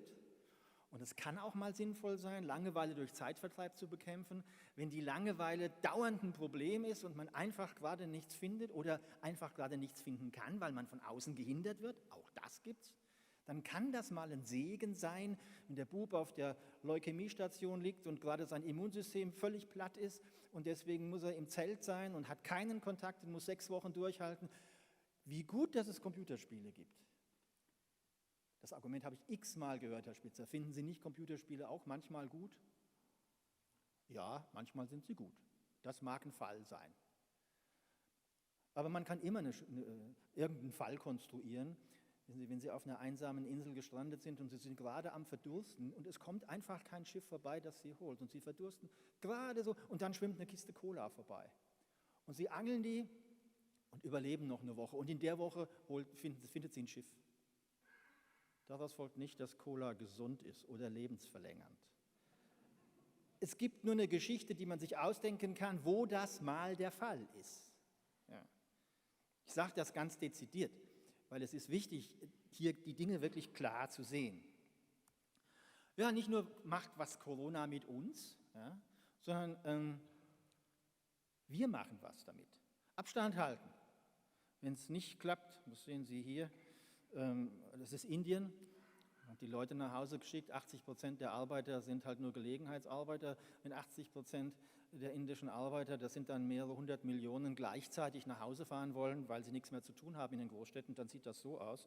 Das war natürlich verheerend, weil wenn da ein paar dabei waren, die schon krank waren, dann haben die allen anderen das noch mitgegeben und die haben es dann aufs Land transportiert. Wir waren auch nicht viel besser, wir protestieren dauernd gegen die Regeln, hier in Stuttgart, dann hier in Berlin am Pfingstsonntag. Das war keine gute Idee. Es ging dann eben auch wieder rauf, weil Abstand halten ist wirklich eine gute Idee. Ja? Dazu gibt es schöne Untersuchungen. Ich zeige Ihnen mal die hier vom Juni 2020. Das hier ist das Erkrankungsrisiko, wenn man verschiedene Ausmaße der Infektiosität eines infektiösen Agens annimmt. Blau ziemlich infektiös, rot so mittel und grün wenig infektiös. Wenn sie direkt daneben sind und die gestrichenen Linien ist immer das Vertrauensintervall, also mit einer bestimmten Wahrscheinlichkeit liegt man da drin und der Mittelwert, den sehen Sie an der durchgezogenen Linie, bei 1 Meter Abstand, bei 2 Meter Abstand, bei 3 Meter Abstand. Corona ist noch nicht so infektiös, also das ist nicht da, die blaue Linie eher die rote oder vielleicht sogar noch ein bisschen drunter und wenn Sie dann noch 3 Meter weg sind, dann sind Sie fertig. 1,5 Meter ist auch nicht schlecht. Sogar 1 Meter ist nicht schlecht. Ja. Also Sie sehen hier, die Daten sind vollkommen klar. Was die Briten gemacht haben am 25.06. war nicht gut. Ja. In San Francisco hat man es besser gemacht. Das gibt es auch. Ja. Was man hier aber ganz wichtig auch mal ganz laut sagen muss, ist Folgendes. Körperlicher Abstand, um den geht es ja hier.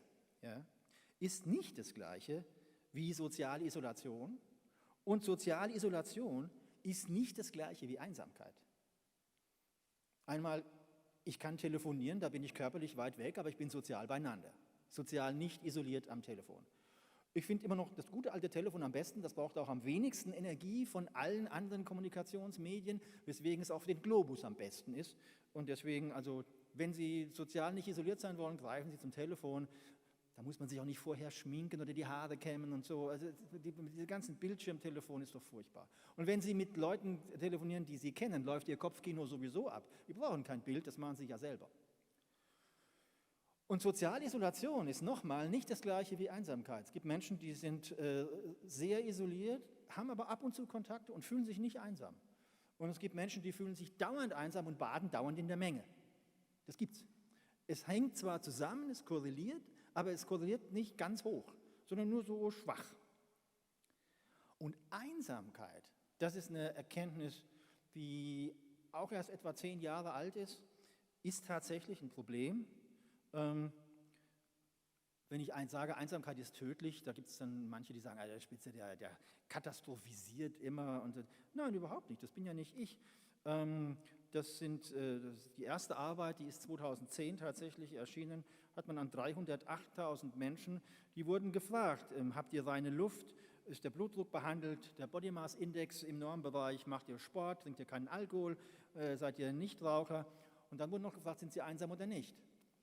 Und Sie sehen hier jeweils der Effekt, das sind die schwarzen Säulen, auf die Vermeidung der Sterbewahrscheinlichkeit oder man kann es auch umdrehen, auf die Erhöhung der Sterbewahrscheinlichkeit, wenn man eben das Gegenteil hat. Das Gegenteil von nicht einsam ist einsam, das Gegenteil von Sport ist kein Sport, das Gegenteil von kein Alkohol ist Alkohol. Sie sehen hier, wie dreckige Luft, ein unbehandelter hoher Blutdruck bis hin zu Einsamkeit ihre Sterblichkeit verändert. Und das hat alle im Fach umgehauen nach dem Motto, Einsamkeit ist der Killer Nummer 1.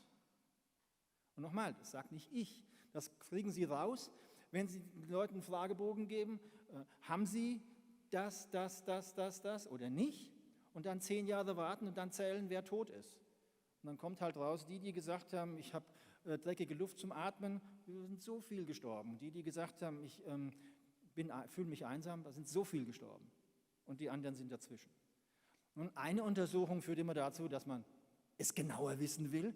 Man hat es 2015 nochmal gemacht, nicht an 300.000, sondern an gut 300.000, sondern an knapp 3,5 Millionen. Und es kam genau das Gleiche raus. Das ist die Studie von 2015. Jetzt kommt noch was ganz Verrücktes hinzu. Schon seit 20 Jahren gibt es Untersuchungen, die gezeigt haben, dass Einsamkeit mit vermehrtem Stress einhergeht, weil Gemeinschaft, die macht, dass wir uns wohlfühlen, dass wir auch wissen, kann eigentlich nichts passieren. Ich habe ein Netzwerk, ich habe Leute, zu denen kann ich sogar nachts um 3 kommen und klingeln und kann ich bei dir auf der Couch pennen und dann sagen die ja.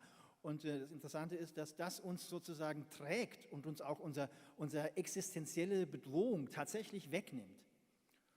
Und wenn Sie weniger Stress haben, weil Sie nicht einsam sind oder umgekehrt mehr Stress haben, weil Sie sich einsam fühlen, und hier geht es um das Erleben von Einsamkeit, nicht um die objektive soziale Isolation, sondern ob man sich einsam fühlt, ja, dann ist es tatsächlich so, dass das Stress macht und Stress macht das Immunsystem weniger stark.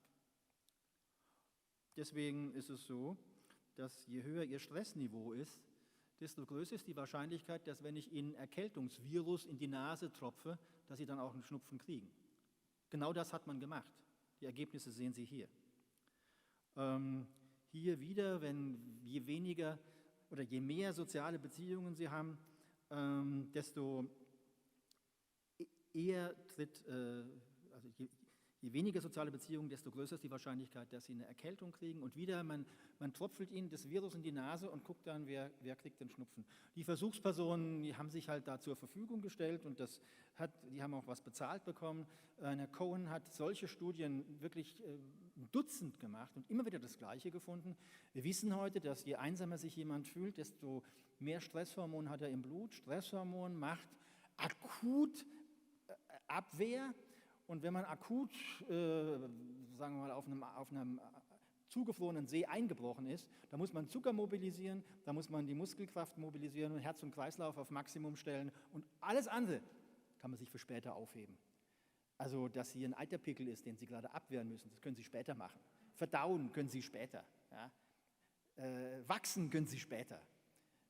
Reproduzieren können Sie viel später. Ja? Also wenn wirklich Not am Mann ist die Stressreaktion super gut.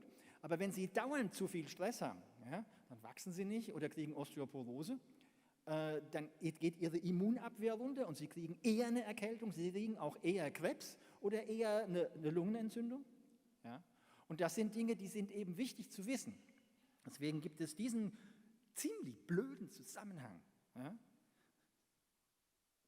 Sie sind wegen des Lockdowns, mit denen man die gesellschaftlichen Zustände einer Pandemie, nämlich dass jeder jeden ansteckt, Wunderregeln will. Deswegen haben wir das ja gemacht. Ja? Sind sie sozial isoliert, vielleicht sogar arbeitslos und damit einsam. Was macht das? Stress. Stress reduziert die Immunantwort. Was macht das mit ihnen? Anfälliger für die Infektion. Solange es keinen Impfstoff gibt und nur symptomatische Behandlungen, haben sie nichts außer ihrem Immunsystem, um mit Corona fertig zu werden. Und das, was der Lockdown bei vielen, nicht allen, aber bei doch einigen bewirkt hat, ist eine Reduktion genau dieses Immunsystems. Das muss man sich mal klar machen. Und nochmal, die Daten, die es dazu gibt, die sind so, wie sie sind. Das ist wichtig, weil tatsächlich bei den Virologen klingt es immer, ja, wir müssen halt alles tun, um die Ausbreitung der Pandemie zu vermeiden. Sie müssen aber auch alles tun, um zu vermeiden, dass das Immunsystem der Leute schwächer wird. Denn das bewirkt sonst mehr Ausbreitung. Und wenn die Maßnahmen gegen die Pandemie dafür sorgen, dann muss man die gegeneinander abwägen. Und auch andere Folgen, die komme ich noch drauf, auch. Zum Beispiel das erhöhte Körpergewicht der jungen Leute, das hat die Tendenz, kleben zu bleiben. Man wird viel schneller dick, als dass man wieder dünner wird. Und wenn das kleben bleibt, reduziert es definitiv die Lebenserwartung. Das wollen sie auch nicht.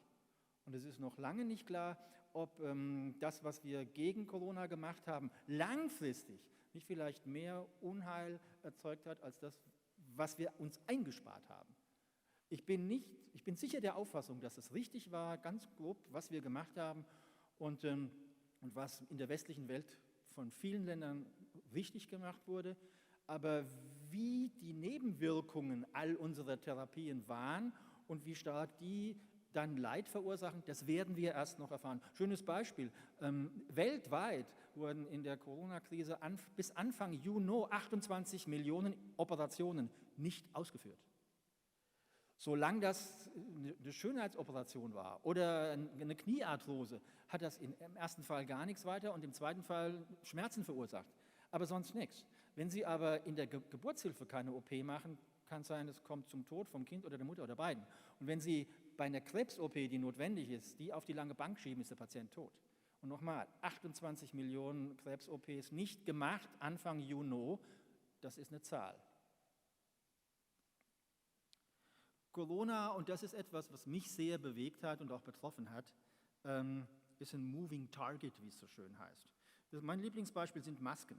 Schauen Sie, ich selber hatte zwischen 15. und 20. März Maskenpflicht in der gesamten Klinik für alle, die da sind. Patienten, Mitarbeiter, Ärzte, Pflegepersonal, das ganze Putzfrauen, alle mussten Masken tragen. Und dann lese ich am 6. April im Ärzteblatt, im Deutschen, online, weil das so unser Informationsmedium ist, auch chirurgische Gesichtsmasken halten Coronaviren zurück. Da dachte ich, ach, liegst du richtig, prima. Da ging es um diese Studie, die wurde dann also auch zitiert. Und einen Tag später, am 7. April, im Ärzteblatt, Masken bringen gar nichts. Amerikanische Studie bringt nichts. Was machen Sie in dieser Situation? Alles wieder rückgängig, zurück auf 1? Nein. Wie es gerade auch schon anklang, man kann nicht ständig alles ändern. Was habe ich gemacht? Nun, Sie sehen es, ich habe mir die Originalarbeiten besorgt. Die ist ganz schlecht, die davor war auch nicht so besonders gut. Aber lieber auf die nicht besonders gute hören, als die ganz schlechte umsetzen. Und so wir haben weitergemacht. Ja. Mittlerweile wissen wir, Maskentragen ist wirklich gut. Science Magazine, Ende Mai. Dieses Bild wurde publiziert, also wer es jetzt nicht kapiert, wer das Bild sieht, der sieht schon, wenn da keine Maske getragen wird, dann schleudert man mehr Partikel raus. Und jetzt hängt es davon ab, wenn einer keine Maske trägt, der gerade zuhört, hat sie hier Maximum Exposure. Und wenn sie eine Maske trägt und der auch und das bisschen noch wegfiltert, was bei ihr noch durchkommt, dann hat er Minimum Exposure. Das Bild sollte man eigentlich vielleicht in jeder Schule aufhängen, wenn es mal um Maskenpflicht geht, weil dieses Bild sagt wirklich alles. Und es ist eben nicht irgendwo publiziert, sondern im Fachblatt der Wissenschaft weltweit, Nummer 1, Science Magazine. Damit bin ich aber nicht fertig, weil ich bin Psychiater und ich weiß eins, Sie handeln sich mit Gesichtsmasken ein Problem ein.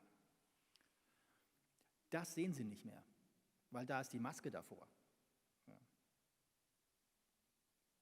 Und damit haben Sie gleich noch ein Problem. Denn Lächeln, das hat ein Franzose, Herr Duchenne, rausgebracht, kommt in 2 Sorten. Das eine geht so und das andere geht so, indem Sie, ich muss immer mich zum Lachen bringen, damit ich es hinkriege, da gehen hier die Stirnfalten auch zusammen und die Mundwinkel gehen hoch und nicht nur die Mundwinkel gehen hoch. Man nennt dieses Lächeln Duchenne-Lächeln nach dem Herrn Duchenne, der sich über diese Sachverhalte Gedanken gemacht hat. Und dieses Lächeln mit den Augen ist das, was jeder sofort als authentisch, als reales Lächeln versteht. Und wenn Sie nur so machen, das nennt man im Jargon Pan Am-Lächeln, weil die Mitarbeiter von Pan Am, die sollten immer lächeln, dann haben wir so gemacht. Das hat der Gesellschaft auch nicht vor dem Bankrott geholfen, weil jeder sofort merkt, das ist nicht wirklich dieses Lächeln, es ist nur sozusagen kein gutes Lächeln. Dazu gibt es eine Meta-Analyse, wenn man Duchenne Smiles with Non-Duchenne Smiles vergleicht, dann kommt raus, dass die Duchenne, das richtige Lächeln ist authentischer, das wird eher ernst genommen, das wird auch mehr positiv gesehen, mehr real, vertrauenswürdiger, was haben wir noch, attraktiver und genuiner. Wie gesagt, die Anatomie, die ist schon über 150 Jahre alt. Hier sehen Sie nochmal einer, der es richtig macht, steht extra drunter, Duchenne Smile. Das hier ist dann aber ein Problem. Und zwar ein doppeltes Problem deswegen, weil Sie die positive Emotion, Lachen, vor allem mit Ihrem Mund kommunizieren und den sieht man eben nicht mehr. Zweitens, wenn man den Mund beim richtigen Lächeln abdeckt, dann bleibt das Stirnrunzeln übrig. Man kommuniziert also genau nicht die Emotion, die man kommunizieren will. Ja? Sie sind Lehrer, machen Unterricht und lächeln ganz ehrlich einen Schüler an. Und bei dem kommt an, der runzelt die Stirn. Sagen Sie was, das sollte man wissen. Sollten nicht nur Lehrer wissen, Psychotherapeuten, die wissen das nebenbei, in der Psychiatrie weiß man es auch, Friseure wissen das auch. Herr Spitzer, ich kann nicht mit einer Frau über ihre Frisur reden, wenn die eine Gesichtsmaske aufhat. Dann gehen wir raus, draußen dürfen wir sie abnehmen und dann besprechen wir die Frisur. Das habe ich per E-Mail von einem Friseur geschickt bekommen im Mai, als die ja zumachen mussten und dann mit Masken wieder aufgemacht haben. Dann ging es halt so, dass es mit Masken, zumindest die Beratung, nicht geht. Was muss man also tun? Und das ist ganz wichtig, das müssen alle Lehrer wissen. Ja? Man muss die positiven Emotionen auch und vor allem verbal kommunizieren, weil die nonverbale Kommunikation positiver Emotionen funktioniert nicht mehr und kann sogar falsch, nämlich als negative Emotion interpretiert werden. Und zwar vor allem dann, wenn man es besonders positiv meint. Das ist richtig fies. Aber das ist der Effekt von Gesichtsmasken auf Menschen, die miteinander interagieren, zum Beispiel an der Schule. Was haben wir noch? Wir haben, und die WHO hat es so genannt, ja, am Ende Februar eine Infodemik.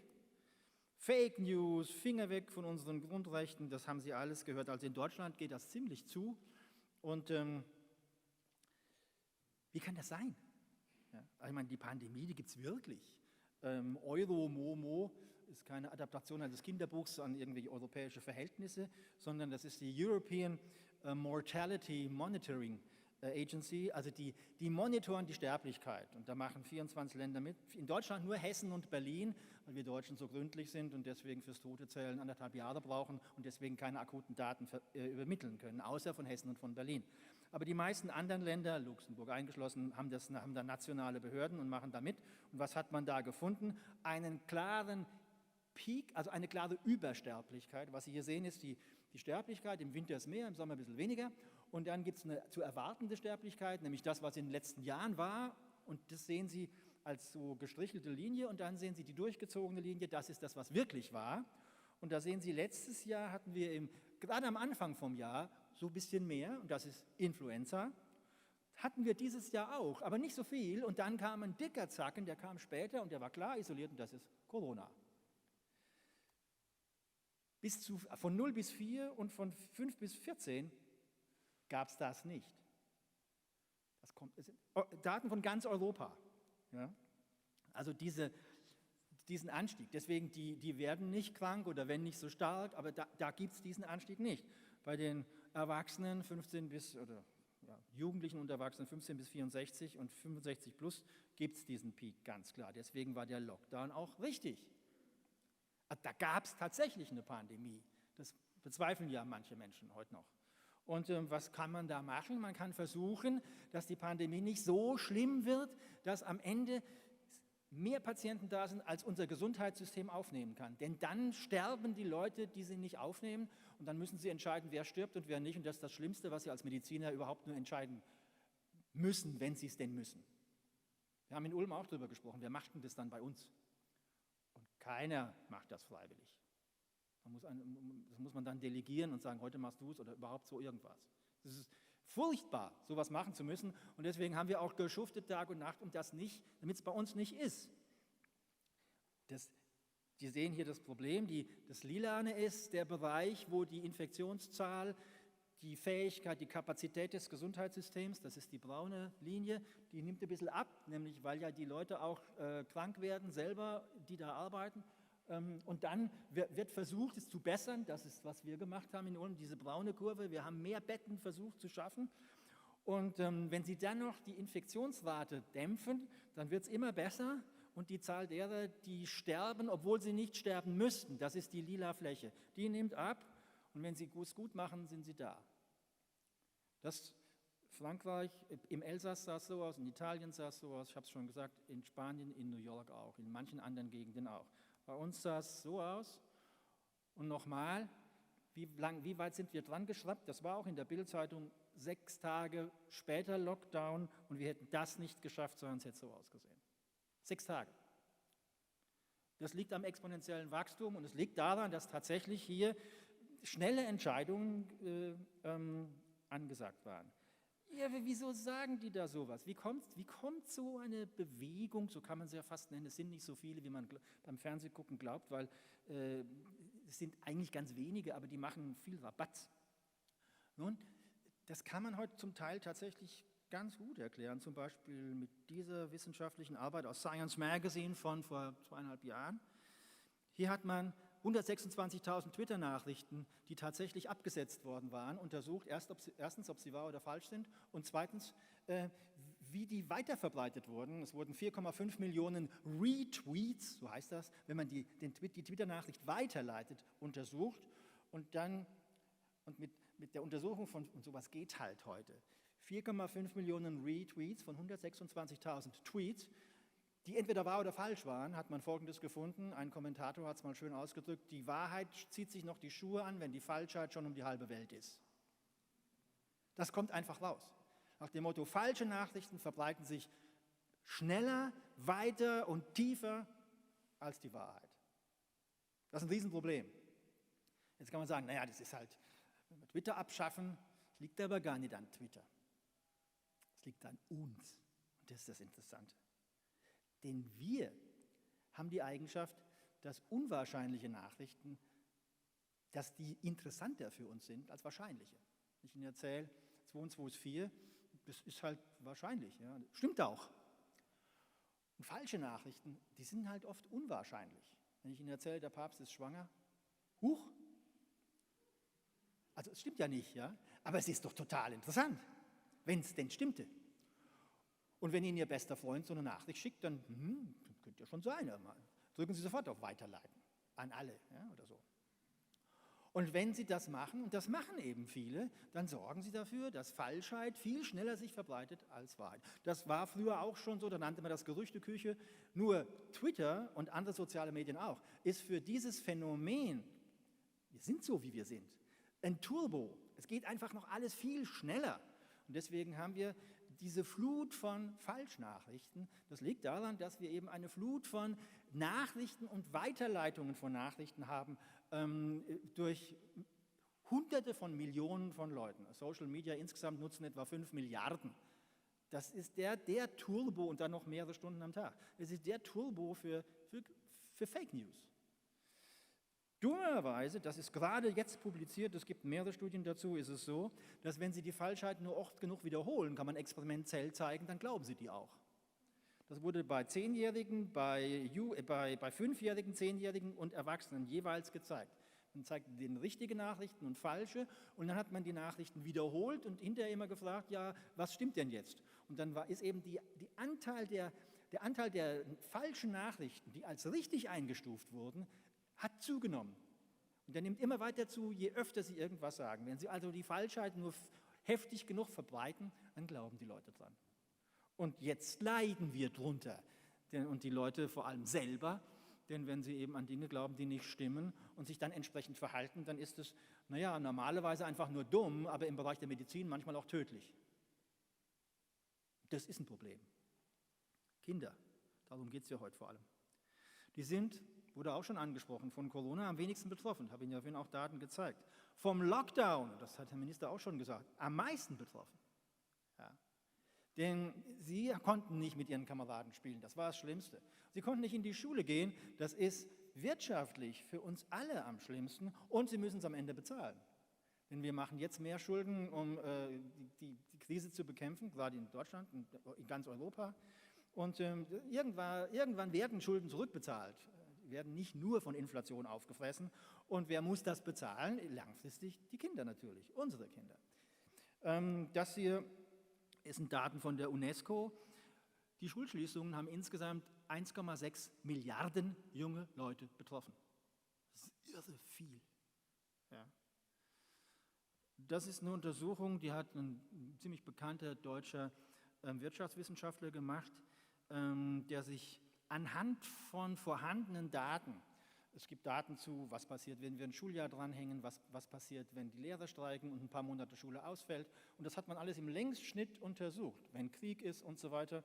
Und so kommt man drauf, dass 1/3 eines Schuljahrs, so viel ist jetzt auch nicht so gut gegangen, das sind 3-4% geringeres Einkommen aufs Leben umgerechnet.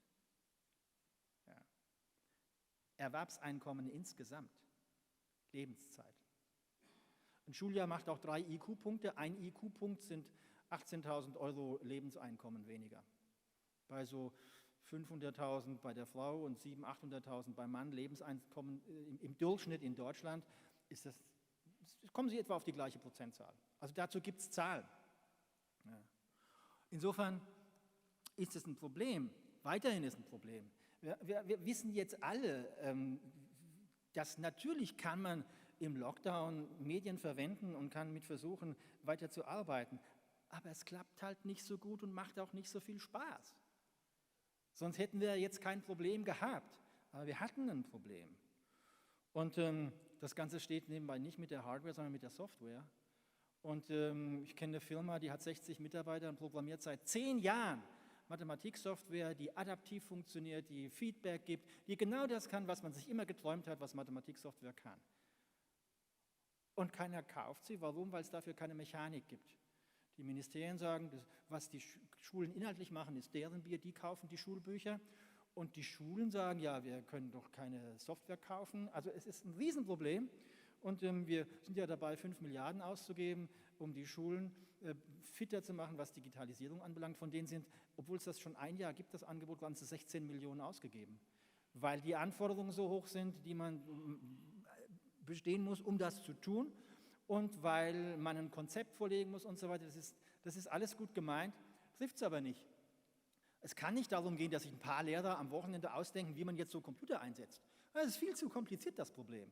Wenn 60 Mann 10 Jahre nur für Mathematik gerade mal so weit sind, dass sie eine Software haben, die tatsächlich läuft, von Klasse 4 bis 10. Ja. Und die das auch alles kann. Aber die kann man nicht mal eben schnell selber machen oder so. Das ist völliger Unsinn. Ja. Nur der geplante und gezielte Einsatz ist sinnvoll. Wenn das einfach so, wenn Sie einfach nur Smartphones an Schulen ausgeben, geht es schief. Oder irgendwas anderes. Ja. Und die Risiken und Nebenwirkungen, ich gebe Ihnen nur mal ein Beispiel. Man weiß schon lange, wenn Ihr Smartphone klingelt, sind Sie abgelenkt. Das kann man auch messen, sind sie nicht mehr so konzentriert bei der Arbeit und so weiter. Was man jetzt untersucht hat, ist besonders schön, 2017, was passiert, wenn Ihr Smartphone auf Ihrem Schreibtisch liegt und nicht klingelt? Wenn es einfach nur da liegt. Wie messen Sie das? Ja, Sie müssen es halt kontrollieren und vergleichen mit etwas anderem. Die andere Bedingung ist, Sie haben Ihr Smartphone im Nebenraum oder Sie haben Ihr Smartphone in der Aktentasche, die steht da unten. Jetzt können Sie entweder Aufgaben machen, die so Denken bemühen, hat man gemacht, oder Sie können einfach einen IQ-Test am Computer machen. Und nochmal, man guckt, wie gut können Leute denken oder wie hoch ist deren IQ, wenn das Smartphone auf dem Tisch liegt, in der Tasche ist oder im Nebenraum. Das sehen Sie hier. Denkvermögen im Nebenraum ziemlich gut, in der Tasche nicht mehr so gut, auf dem Tisch gar nicht gut. Intelligenzquotient, Ravens Matrices, kulturfreier Intelligenztest. Kennen die sich mit Intelligenz auskennen, wissen, was ich meine. Und wenn man diesen Test macht und Sie haben Ihr Smartphone auf dem Tisch liegen, ist das der IQ und wenn Sie es, Entschuldigung, da ist der IQ und wenn es an dem Nebenraum ist es da. Und das sind die Skalen sind hier unten abgeschnitten, das sieht also mehr aus, als es ist. Man kann es aber auch in Prozente umrechnen, man kann es auch in IQ-Punkte umrechnen. Und das kann man wiederum in Schultypen umrechnen. Man kann Folgendes sagen, ich sage das manchmal Arbeitgebern, wenn sie ihren Lehrlingen erlauben, ihr Smartphone auf dem Schreibtisch zu tun und das sind alles Abiturienten, haben sie bloß noch Realschüler. Das sind nämlich etwa 3, 4, 5 IQ-Punkte. Ja. Schon 2014, wenn Sie mit der Hand mitschreiben, bleibt mehr hängen, als wenn Sie mittippen. Ja. Also dazu gibt es eine ganze Menge an Dingen, die ich ja auch schon in insgesamt 4 Büchern zusammengefasst habe. Das möchte ich jetzt gar nicht weiter tun. Wichtig ist mir vielleicht noch dieses. Es heißt immer, naja, also warum denn überhaupt noch irgendwas lernen in der Schule? Man kann doch heute alles googeln. Ich lagere aus. Und wenn ich auslagere, wenn ich mir nichts mehr merke, habe ich Platz für was anderes. Das kann man auch manchmal lesen. Die jungen Leute, die lagern aus, ja, deswegen wissen die manches nicht. Aber das ist doch klasse, da haben sie Platz für was anderes. Haben Sie sicher alle schon gehört. Sehen Sie, das Ding hier, das hat eine CPU und eine Festplatte. Die CPU rechnet, die Festplatte speichert und wenn die Festplatte halb voll ist, passt noch halb so viel rein und wenn die zu 90% voll ist, passt noch 10% rein. Das Ding hier hat weder eine CPU noch eine Festplatte, sondern 100 Milliarden Nervenzellen mit 1 Million Milliarden Verbindungen zwischen ihnen. Und immer wenn ich das Ding benutze, wahrnehmen, denken, fühlen, egal was ich damit mache, ändern sich die Verbindungen zwischen den 100 Milliarden Nervenzellen. Und diese 100 Milliarden Nervenzellen, das ist die Verarbeitung. Und die Änderung der Verbindungen zwischen den Nervenzellen, das ist der Speicher. Hier gibt es also keine Trennung zwischen Verarbeitung da, Speicherung da. Die Verarbeitung ist der Speicher. Und je mehr verarbeitet wurde, desto mehr ist auch gespeichert. Und das Verrückte ist, denken Sie an den Spracherwerb, je mehr Sprachen Sie schon können, desto leichter ist es, die nächste zu lernen. Warum? Weil Ihre Sprachzentren richtig auftrainiert sind. Und deswegen ist es tatsächlich so, dass die nächste Sprache zu lernen ist wirklich leicht, wenn man schon eine kann. Und wenn man schon 5 kann, ist es noch leichter. Es gibt Leute, die können 50 Sprachen, selten, aber es gibt, die lernen die 51. in 6 Wochen. Das gibt's. Oder haben Sie mal jemand gesagt, der sagt, du, ich kann 6 Sprachen, also meine Sprachzentren sind langsam voll? Danke, dass Sie lachen. Offenbar haben Sie das nie gehört. Warum? Ist auch völliger Blödsinn. Aber was lernen wir daraus? Das gilt ja nicht nur für Sprachen, das gilt für alles. Das Ding ist keine Festplatte, hat auch nicht die Eigenschaften einer Festplatte. Denn dieses Ding hat die paradox klingende Eigenschaft. Je mehr hier schon drin ist, desto mehr passt noch rein. Ist tatsächlich so. Je mehr Sprachen hier drin sind, desto mehr geht noch. Und das betrifft für alles. Lifelong Learning, wurde ja vorhin schon angesprochen. Und ich werde oft gefragt, wie geht denn das? Die Antwort ist ganz einfach. Dafür haben Sie bis mit etwa 20 gesorgt. Vielleicht noch an der Uni auch noch ein bisschen, 25. Aber wenn dann viel drin ist, dann passt auch noch viel mehr rein. Schlechte Karten haben Sie, wenn mit 25 hier noch nichts drin ist, dann passt auch nicht mehr viel rein. Das ist ganz wichtig, weil Lifelong Learning, das machen wir nicht mit 50 plötzlich und kümmern uns jetzt darum. Nein, Wenn Sie Leute haben, die hier schon viel haben, dann werden die auch weiterlernen. Und wenn die ganz breit gebildet sind, dann können die auch ganz breit in alle möglichen Richtungen sich weiterentwickeln und sind deswegen die optimalen Mitarbeiter, weil man denen auch viel Neues zumuten kann. Die sagen, hey, ist ja interessant, her damit. Und die, wo hier wenig drin ist, schlecht. Gehirne machen keine Downloads. Das Ding schon. Das können wir nicht. Wir nutzen die und dadurch ändern sie sich. Und das nennt man Lernen. Und aus dieser Einsicht folgt eigentlich der ganze Rest. Jetzt kann ich auch aufhören, vielleicht noch ganz kurz. Die andere Krise ist doch schon verrückt. Die Menschen sterben an einem Atemproblem und der Planet schnauft durch. Die Daten haben Sie alle gesehen. Januar oben, April unten. Es sieht wirklich besser aus in der Luft. Das ist ja eine Visualisierung der Stickoxide. Und in Europa genauso. Die Welt nach Corona wird nicht die gleiche sein wie zuvor. Gott sei Dank. Wir wollen nicht dahin zurück, wo wir da waren. Es war ganz schön verrückt, wie es war. Und das könnte jetzt auch ein bisschen gescheiter gehen. Und dann werde ich immer gefragt, wird es denn besser oder schlechter? Sie sind Psychiater, Sie wissen doch Bescheid. Ja, das hängt von uns ab, nicht vom Virus. Das Virus ist so, wie es ist. Und Sie müssen ja nur im Ländervergleich nachgucken. In Amerika geht es den Leuten ganz anders als hier. Und das hat einen Grund. Das System funktioniert halt nicht so gut wie bei uns. Und man sieht jetzt schön, welche Systeme funktionieren. Und Norwegen, Neuseeland, Deutschland, Luxemburg sowieso. Und welche funktionieren nicht. Die am Moment am schlimmsten dran sind, USA, Indien, Brasilien, gehören sicher dazu, wenn es irgendwo fließend Wasser gibt. Für die meisten Leute, wie wollen sie da Pandemie bekämpfen? Das Virus ist das eine, was wir daraus machen, ist das andere. Und die Krise bringt das Beste und das Schlechteste aus den Menschen raus. Das liegt halt daran, was da schon drin ist. Und durch Bildung kommt das alles rein. Deswegen, es liegt tatsächlich an uns. Und Bildung klappt, das ist einfach so, am besten durch direkten Austausch von Menschen mit anderen Menschen. Wenn da was dazwischen ist, Medium, das Dazwischenliegende, dann ist halt was dazwischen und es klappt nicht so gut. Bleiben Sie gesund. Vielen Dank fürs Zuhören.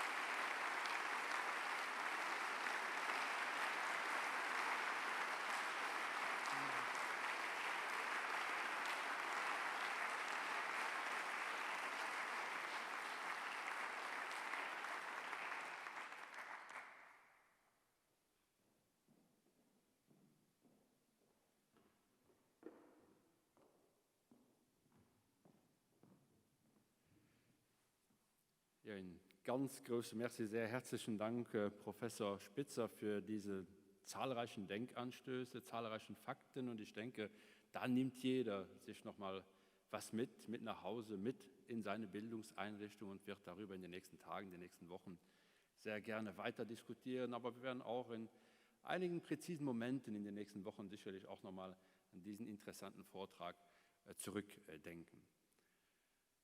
Lo wäre der Moment, wo ich normalerweise die Chance und die Freude hätte, ich alle Guten auf den Pott zu invitieren. An das Herz blutet mir, dass ich das nicht machen kann. Weil ich weiß, dass da alle Guten am Saal noch wäre, aber es geht eben noch nicht alles.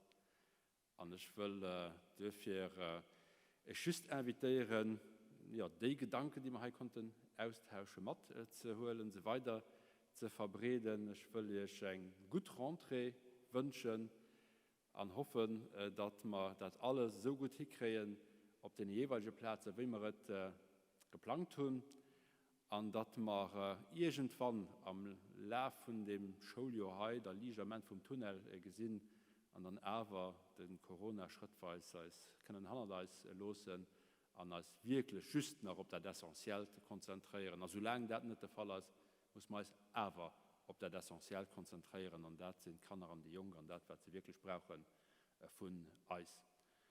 Ich meine, dass es genug Restaurants und Bistro gibt, wo es auch Regeln gibt, die man alle anhalten hier in der Gegend, aber die geben sich bestimmt freuen, wenn da nicht die Partei holen, dann nicht da einen zu servieren oder auch nach einem Maufel dabei so wie man dat gewinnt sind, das Eis zu machen. Macht gut an, guten Appetit, da kommt gut hin.